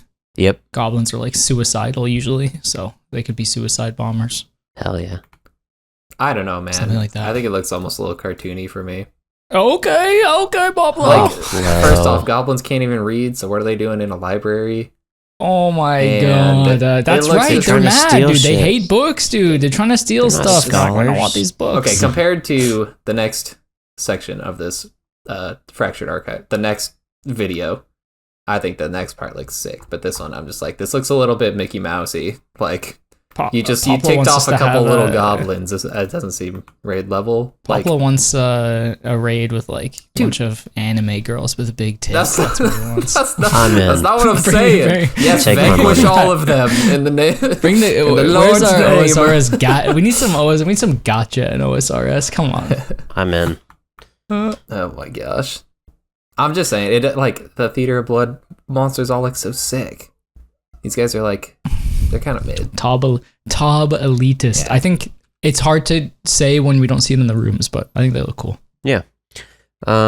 Up next we have the final boss, the Archive Guardian. That's actually not true. It's the first boss. So I guess we don't know what the final boss was. I always thought this was the last boss. It's cool that they're hiding that, I guess. This ancient being is the raid's first encounter, and it's more welcoming than you might expect. The Guardian will literally roll out a red carpet for you. And they showed an animation of it breathing fire like you would see a dragon do as they fly over a city, in a super straight line. So I'm wondering if it'll like divide the playing field in half, or if it's just an attack that happens frequently and does AoE damage in a line. Nightmare Dash Attack, round 2. Yep. Remember when they first dropped that and you had one tick to run out? Sounds like next. Yeah. This looks All right, sick, what do you though. guys think of this one? I like Yeah, it this one. cool. This one looks sick. This one looks right. The level. flaming skull is great. Yeah. Yeah, 100%. Good deal. All right, and they are keeping. Oh wait. Oh, Mhm. sorry. What were we gonna? They Surely they keep the final boss as like a surprise, right? Yeah. Were you gonna say this? For like the first team to get there. Like that's got to be like Yeah. really cool if they do that. Yeah. Oh, that would be definitely. sweet. I was just gonna say they're keeping true to their word that is coming out in autumn. So probably December 21st. I expected December, but Yeah. cool if they do bring it out. If it's ready, then Take yes. your time. Yeah. Take your time. I'd rather it come out later and be perfect or closer to perfect than rush it. Yeah, definitely. Guys, I'm so excited. They said that they have rewards proposal blog coming out mid-June. Yeah. Like, this is what everyone's been waiting for, is like, what's going to be the mega rare. They said they've got pretty much everything figured out. They just need to put the touches on the concept art. Can't wait. I'm stoked. And I'm so excited. they did one they did one poll that was just shit because they were so afraid to say anything. So I'm hoping they are able to just bite the bullet, really tell us what they're thinking in detail without this vague bullshit. So just don't beat around the bush. Tell us what you've been working on and let us tear it Send apart it. if we don't like it. Like, I think Doom did that, and I feel like we ended up with good rewards from Doom because they really took their time. They told us in 5 different phases what they're going to do. And then no monkey told them what they should do, and then they did it. And we all listened, yeah. Yeah. It worked out. Yeah. Yeah, anything Heartless? No, I think Poplo and you covered it. This is exciting times for everyone. This is the biggest update they've had in a long time since sailing. I hope they knocked out the park. Yeah, so I'll go through and just read the roadmap out loud. So June 30th, that's a Tuesday, the final day of this month. Blood Moon Rises comes out We got a Grandmaster Myrique finale, Journey Through the Land of Vampirium, the Maggot King repeatable solo boss, a new skilling area packed with activities. This summer, you can expect first the summer sweep up, small improvements throughout 2026 on Hunter, agility, gear rebalancing, new early game items, and gauntlet prep. And then we'll get Wormscrag this summer. I'm kind of doubtful of this. I feel like they're going to push it. That's just so much on Wormscrag. It's a tight timeline, isn't it? Yeah. So mind you, they haven't really released much except for temporary game modes in a while, so they could be ready. Yeah, so they just say summer, Wormscrag, new island, the player designed island, new quest, repeatable boss, Slayer Master, and 2 skilling activities, Goat Hunter and Golem Crafting. In autumn, we have the bingo community feature, create your own bingo events, grid functionality in your hands, and then the graveyard, a new quest. After that, new Firmament quest chapter to a nearly 20-year-old story. It says quest chapter, so I guess not an end or anything. And then a new agility update that offers a choice of intensity. So hopefully it's better than the Farlamore Worm course. And then to close the year out, we'll get the Fractured Archive, new raids, brand new in-game raids, streamlined boss rush with new best in slot rewards, and a poll coming to your hands shortly on what this might be. That'll be juicy to talk about. There's a few more things at the bottom here, just the client mobile updates and the PvP tutorial. And yeah, June 20th, we have Deadman. Deadman's actually starting on the 4th, I believe, so we got like a few days. And that would be a content month. And then, of course, RuneFest is October 3rd and 4th, so if you plan on being by Birmingham in the UK, go ahead and get your tickets. Did they... Anything else? Real quick, did they pick teams already for Deadman? They did reveal them. Yeah, Solo Mission's got a video out. Okay, I haven't seen it yet, but I gotta go watch that. Yeah. Yeah, they just did it, right? It's dude, literally best content of the year. Deadman All-Stars. It's so much to keep up with each day, though, because they're playing 16 hours a day. Yeah. Even with highlight reels, there's like so many people, but I'm excited. I'll be at the finale. I'm excited to share that with everyone. You're gonna be there. Damn. I'll be sick. That's so cool. That's so cool. Like, yeah. Gotta get some interviews while they're there for the podcast. Yeah. I already I'm getting drinks with Settled one night, and then me and Solo Mission are probably gonna go to the club, do a couple interviews. Nice, that's sick, dude. I bet Solo Mission goes wild at the club. Oh yeah. I'm sure he loves it. Oh yeah. Big Solo. All right. Man, I can't wait. Me neither. All right. Let's head over to a chest room by Mr. Poplo. We'll see you over there. Oh, we gotta do achievements first, I think. Yeah, achievements. How could you forget, dude? These are huge. Do us after the chest room. No. We do these achievements first. We never do them after the chest room. Come on. Do. Achievements first. No. That's not what we decided on. All right. 2 versus 1. We got some achievements here. Bucha, big supporter of the show, got a Tumakin Shadow. That's because he's part of our Patreon. I mean, you see it right here. It's cause and effect. At just 164 KC combined. Absolutely deserved. What a legend. That's really awesome. So really happy for you, dude. I think his first mega rare, I think. I remember him asking us questions about like where he was in his account and what to do. So really happy for you though. That's a big change to the account. Opens a lot of doors. Yeah, I guess go to Chambers and get Ancestral though, because isn't the Shadow like kind of trolling without Ancestral? Not trolling, but it's not that great. I mean, it's okay, but it's still better than any option you have at that point of the game. I always forgot that you have one, Pablo. I don't. Dude, it never gets the group storage. Are you kidding me? I've never seen that thing in my life. I never even held it. This next person, so. we rarely get to talk about here. We have Ryuka-san, got another scythe. Who? On 416. Who? Ryu. Oh yeah, fifth scythe in what, 500k, 600k? I don't know, a lot. He said his cap. The man. He's pulled a lot of scythes. I did the calcs. I saw his log. Every time he rolls up to the chest, he has a 17% chance to get a scythe. What? Damn. Yeah, it feels good. 1.6 bill, Oh 1 out of close to 1 out of 5. Goodness. Yeah. Love it. Yeah. Love to see it. All right, then we have Accelerate, who's been on a colossal tear, whether it's a GM Helm or Blood Torva or Radiant. Got his White Rancor after pulling Nid. So I love that they put this in the game. Big GC. All right, Patreon shoutouts. We do have a new member. Thank you very much to Alex H, to our endgame Patreon crew. Also, huge thank you to our longtime supporters, Forget It, Showman, Trolley D, Bucha, Afru, Bruce. Thank you guys.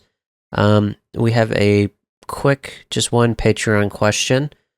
Bucha asked, if you win the lottery, like 500 million in the bank, what would you do with it next to buying Jagex and canceling the CG adjustments, of course? Oh my god. So good. Loaded. Besides purchasing Jagex, which I don't think you could do for 500 million, but maybe you could get a majority share, a seat at the table. I think they're worth probably around $1 billion or so. Nice. What would you do with it? And yeah, 500 million in the bank. That's so much money. I'll go while you guys think. I would instantly give at least 10% to friends and family, but I've heard how people do this. They make you sign a contract saying you'll never ask them for money in the future by accepting the gift. So I give them all a sizable share for being loved ones, but I would also make them not see me as an infinite money pile. So probably do that. Maybe more than 10%, whatever. That's a lot of money.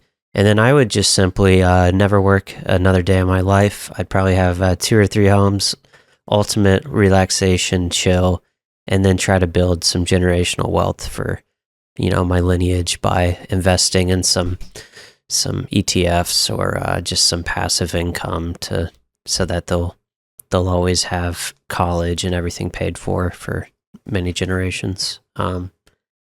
And then what would I do with my time? I'd play so much more RuneScape. I wanted to play I wanted to play every game, like every major franchise. I wanted to play all the way through. So I wanted to play like Final Fantasy 1 all the way to 20, whatever. I want to play every notable game series. I want to play 1 to 10 or whatever their current number is, just so I can know the history.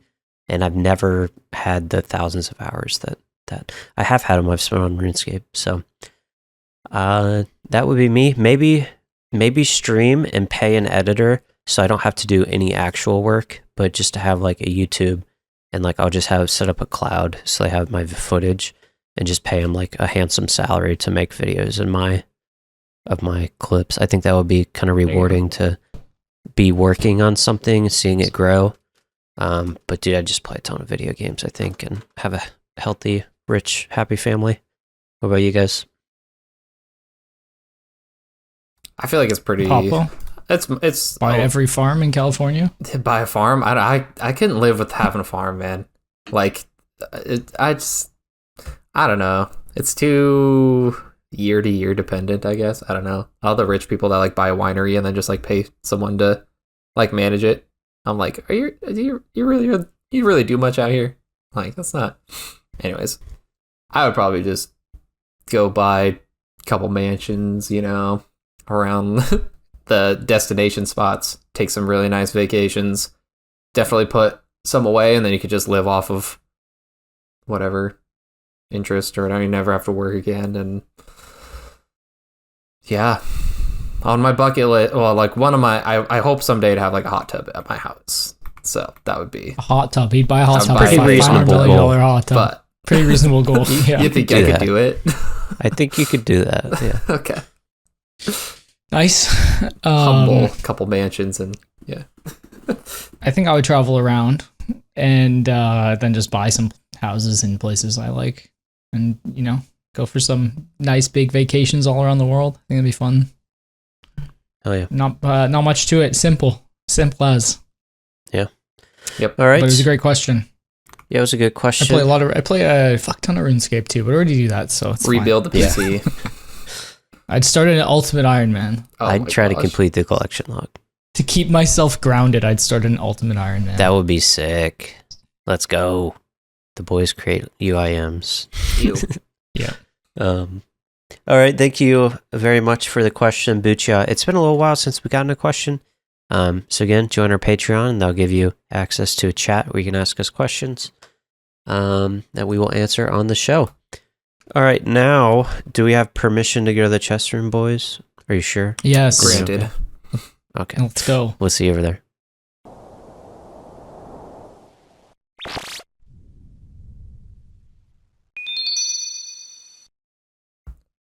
All right, welcome to the chest room, guys. It is my week to host, and I've had this one prepared for a little bit, but haven't been around a little bit, so we're gonna rip this one. I was wondering about you guys. Either of you guys, are you very much like board game people or like game people IRL outside of RuneScape? Yeah, it's an expensive hobby, but I went through a phase collecting them, wanting to play all the big ones, but Oh, nice. We have a small collection. My college friends really we played a shitload of Catan, so Nice. Okay. But yeah, I've played. I love board games too. So Nice. I played the basics. Cool. I just wanted to I was hoping you guys would say yes, because otherwise this would not go well, but have just a little conversation about maybe some of our favorite recommendations or board games that we've done in different settings. I would say that my wife and I are like medium board game people, and her brother and sister-in-law are like huge board game people, where they have like room in their house designated to like collecting as many board games. You spend an hour just understanding the game and then have to spend 4 hours like playing the game, and we're not quite on that level. I don't know if you guys are. I'm not yucking anybody's yum, because some of those games are pretty fun, but I've had a couple different kind of categories that I think apply to multiple people, and one of the things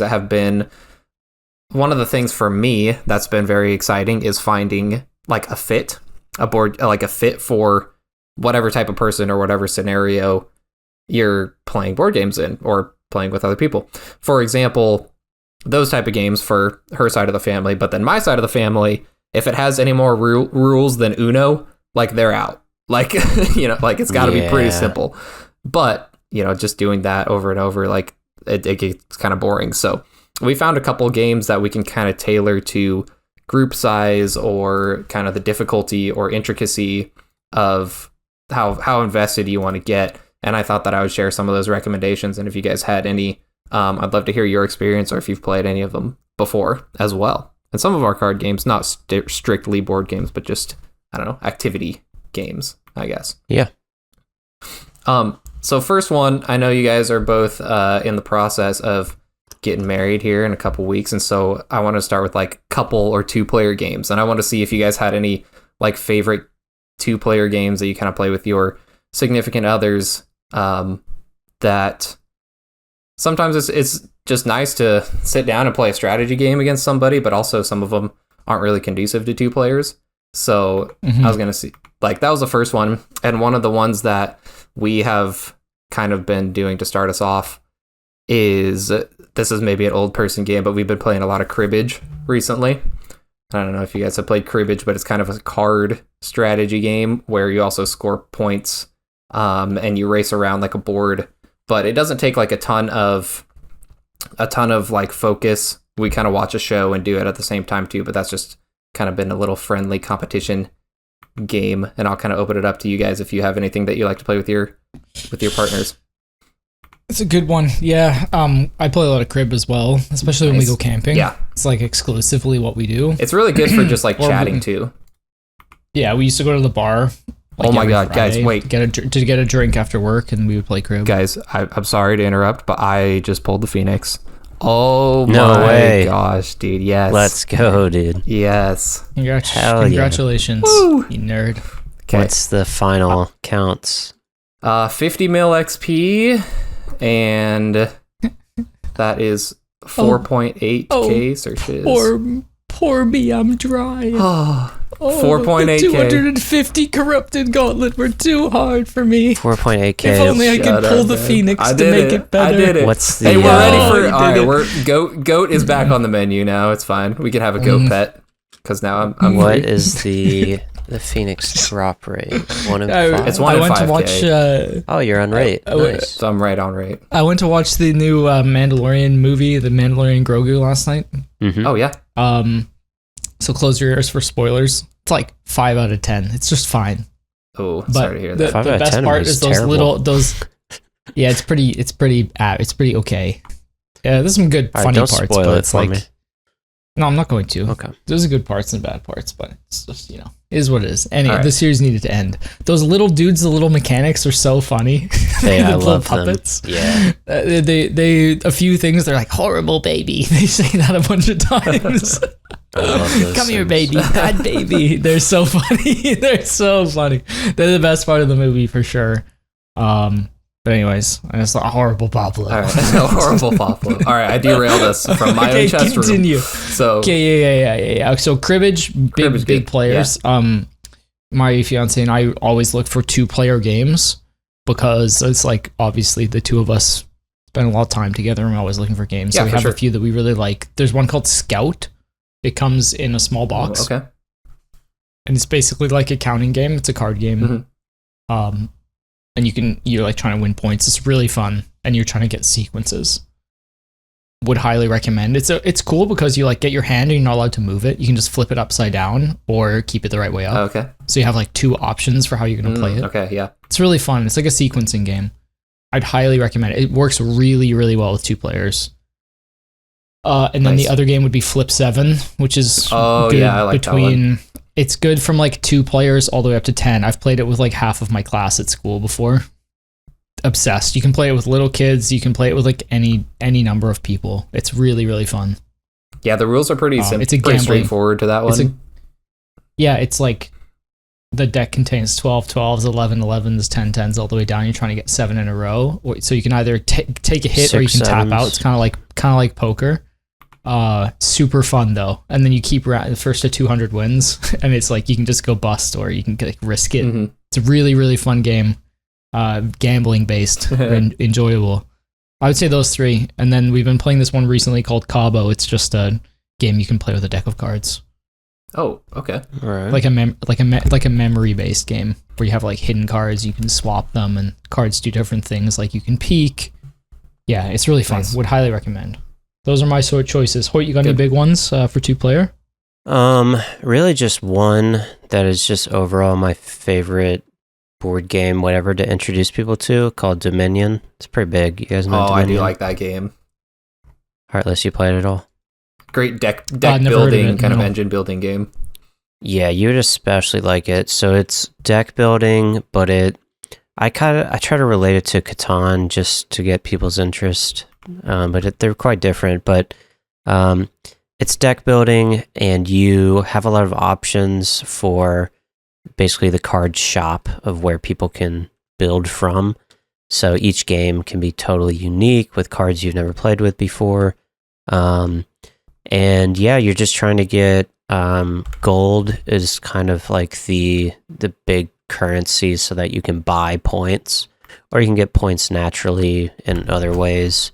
I don't know, I'm not describing it well, but super unique. There's a million expansions, so it's easy to spend hundreds of dollars on the game because you want to keep trying new expansions, different cards. Yeah. I don't But it like builds play- on itself because each card has its own ability, and then sometimes it lets you do another ability in your deck. And so as you like grow your deck and spend money, then like you get to have longer turns.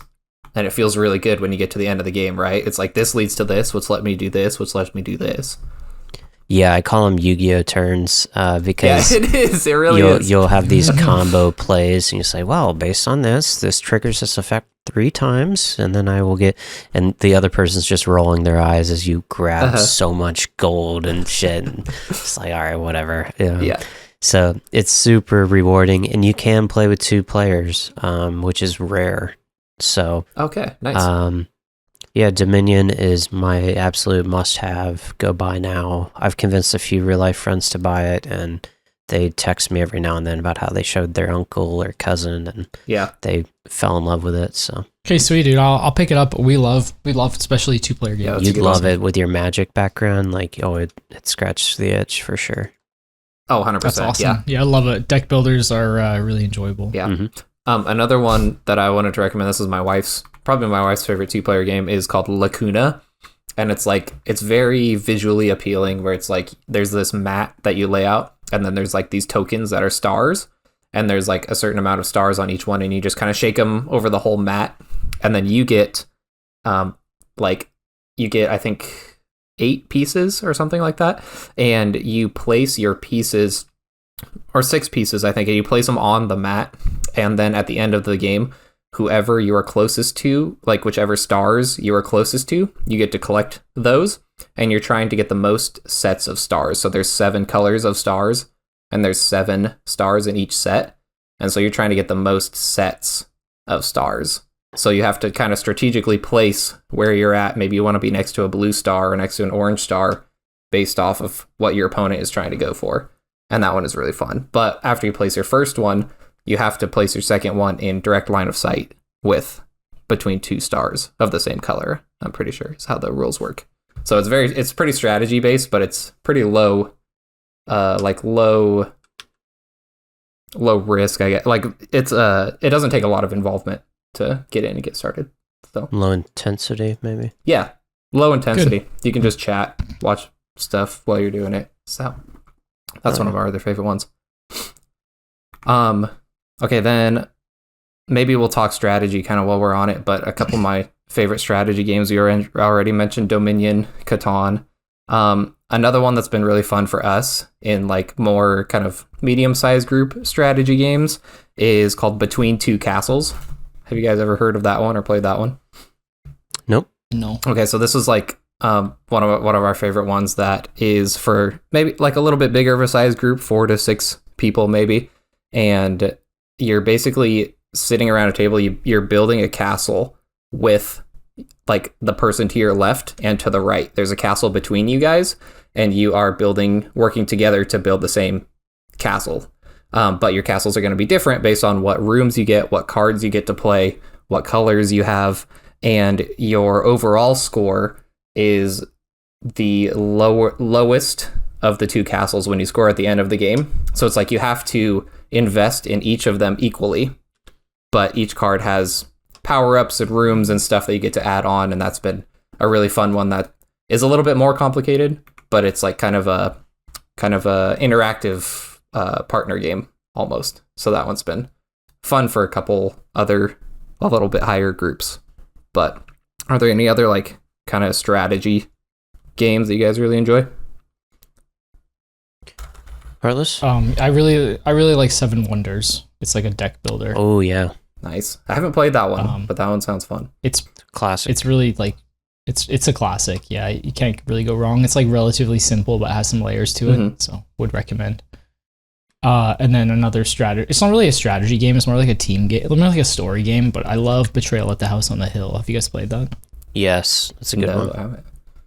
It's you all start on like the same team. It's good to play at Halloween time. You're all on the same team in this house, and you like move around trying to like unlock things, and you get these omens, and eventually, based on which room you've opened, it's like a room builder. Like the house keeps getting bigger.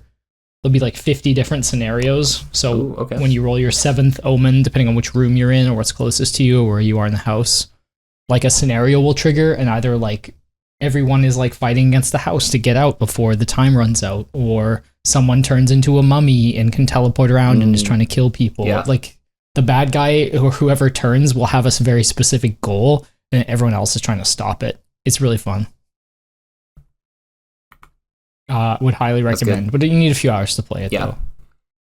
Hoyt, you mentioned Catan. That's got to be one of my favorite strategy games. I play with the boys. Old school. I've played way too much of that in university though. Yeah. Way too much. Yeah, it's almost been we've almost played too many times, but it's just always a classic, and you can get like 6 people in there. Risk, don't even mention that, dude. I played Risk. We used to play every weekend, bro. Like 5 hours, 6 hours on Sunday. Oh my gosh! Before we discovered FIFA in university, we used to do that all the time. I played it one time with some buddies in college. It took us 4 hours at a coffee shop. One of my roommates got out like at hour 2 or whatever. Oh, no. So he's just like doing whatever. He's stuck there because we went to fill out, like, play the rest of the game. He was just stuck there for 2 hours, just not even. It's like engaging. poker nights. So yeah, I still remember once we had added an extra guy, but there wasn't enough pieces, so he cut a bunch of tiny pieces of paper and like drew on ones to make them like armies. And we were playing this intense game. It was like 3 hours in, and I just unleashed a massive sigh, and I just blew his whole board off. No. And I still remember the look he gave me. I was like, yeah, well, I think I'm done. I tapped out. Man. Oh man, that was one of our last games, I think. Yeah. Stuff though. It was good chatting about board games. There's Settlers of Catan. We're talking about. If you haven't heard of that, it's like just it's. I mean, what rock are you living under? If you go haven't look heard it of up. Yeah, it's just the board game you should play. It's great. It will make you'll make sworn enemies with people and create embargoes against your friends. Just see them fuming. It's hilarious. Ticket to Ride, another absolute classic. You guys play this one? Oh, that is a Very classic. friendly. Yeah, Ticket to Ride friendly. I bring that one around Christmas because everyone can join in and understand it. Yeah. And then speaking of Risk, have you guys played Scythe? Yes, I played Scythe. It's so cool. So Scythe, my best friend, it takes a long time to learn it. It's fun, obsessed with it. Fun. But part of the fun is learning it because it's so complex. It's like each turn, I just look at my friend. I'm like, okay, so now what? Like, he's like, oh, well, actually, now if you read on the bottom of the card and turn it over sideways, it's like Risk with like 12 layers of complexity under it. But because of that, it somehow ends up being fun because there's just like, it's so complex. You're like, I don't know. It just feels like you're solving something, and then you really, because it's so complex, you have different like hero cards. So you might have one hero you really learn and want to play with, and like there's different ways to win. And I don't know, my memory's failing me, but I've just always had a good time playing that with him. And it's like your main. If you enjoyed Risk, it's like that. It's like what? It's like your main. Like, who do you main? Yeah, kinda. Exactly. Yeah. Yep. That's cool. That is neat. Did I do a good job, Heartless? What else is there? Scythe. I haven't played in years. I've only played a few times. I just remember it being complicated. I just love the art. I think it's so cool. The art's awesome. It's like post-apocalyptic Russian, like Fallout vibes. Farmers and deadly machines, kind of. Yeah, but it's a cool giant combo. like Gundam style shit as well. So it is great aesthetic. That is cool. And then the last kind of group category that I wanted to see if you guys had any suggestions on were for some of those like smaller group chatty games. Kind of think more like My Side of the Family, where the rules aren't super hard, but the games are still interesting to play, and it's a little bit more complex than Uno or Yahtzee or something, and two of our favorite games to kind of like small group chatty games is what I call them are Chameleon. Have you ever heard of that one? No. Okay, so Chameleon is like everybody. There's a category on the table in a grid with like a bunch of different things. So maybe the category is fruit or something, and there's a bunch of different fruits on the table on a card, and then everybody gets passed a card that they keep to themselves, and on the card it will either have a code to a corresponding word on the grid, or one person will have a card that just says you are the chameleon, and then everyone has to go around and they have to give a clue to what the code word is without letting the chameleon know. And even the chameleon has to say a word. And so it's like the chameleon is trying to figure out what the word is without giving themselves away. And then at the end of the game, you vote on who you think the chameleon is based off of the clues that they gave. But if you give too obvious of clues and the chameleon finds out what the word is, then the chameleon wins. So that one's been really funny. That's cool. Yeah, just like trying to figure out who's the chameleon, like who's good at lying, basically, which is pretty fun. Yeah, That's a topic I wanted to bring up because I hate games like Mafia. Lying. I hate Mafia. Like, yeah, Mafia or Secret Hitler is a popular one these days, but there's a whole genre of game. Coup is another one. Shoot the Sheriff. There's tons. Yeah, it encourages what I would say is sociopath behavior, where you're all just like lying, and then the worst part is you have to convince everyone that this person is a liar, and sometimes you're wrong, but you did convince, like. And the whole point is to bring out this uglier side of us, but I hate it. I'm so uncomfortable the whole time I play, and I'm not just trying to be like, oh, look how good I am. I just genuinely don't enjoy dabbling in that darker side, because I'll feel bad all night because I convinced everyone that Amy is a dirty fucking rat liar, and she wasn't.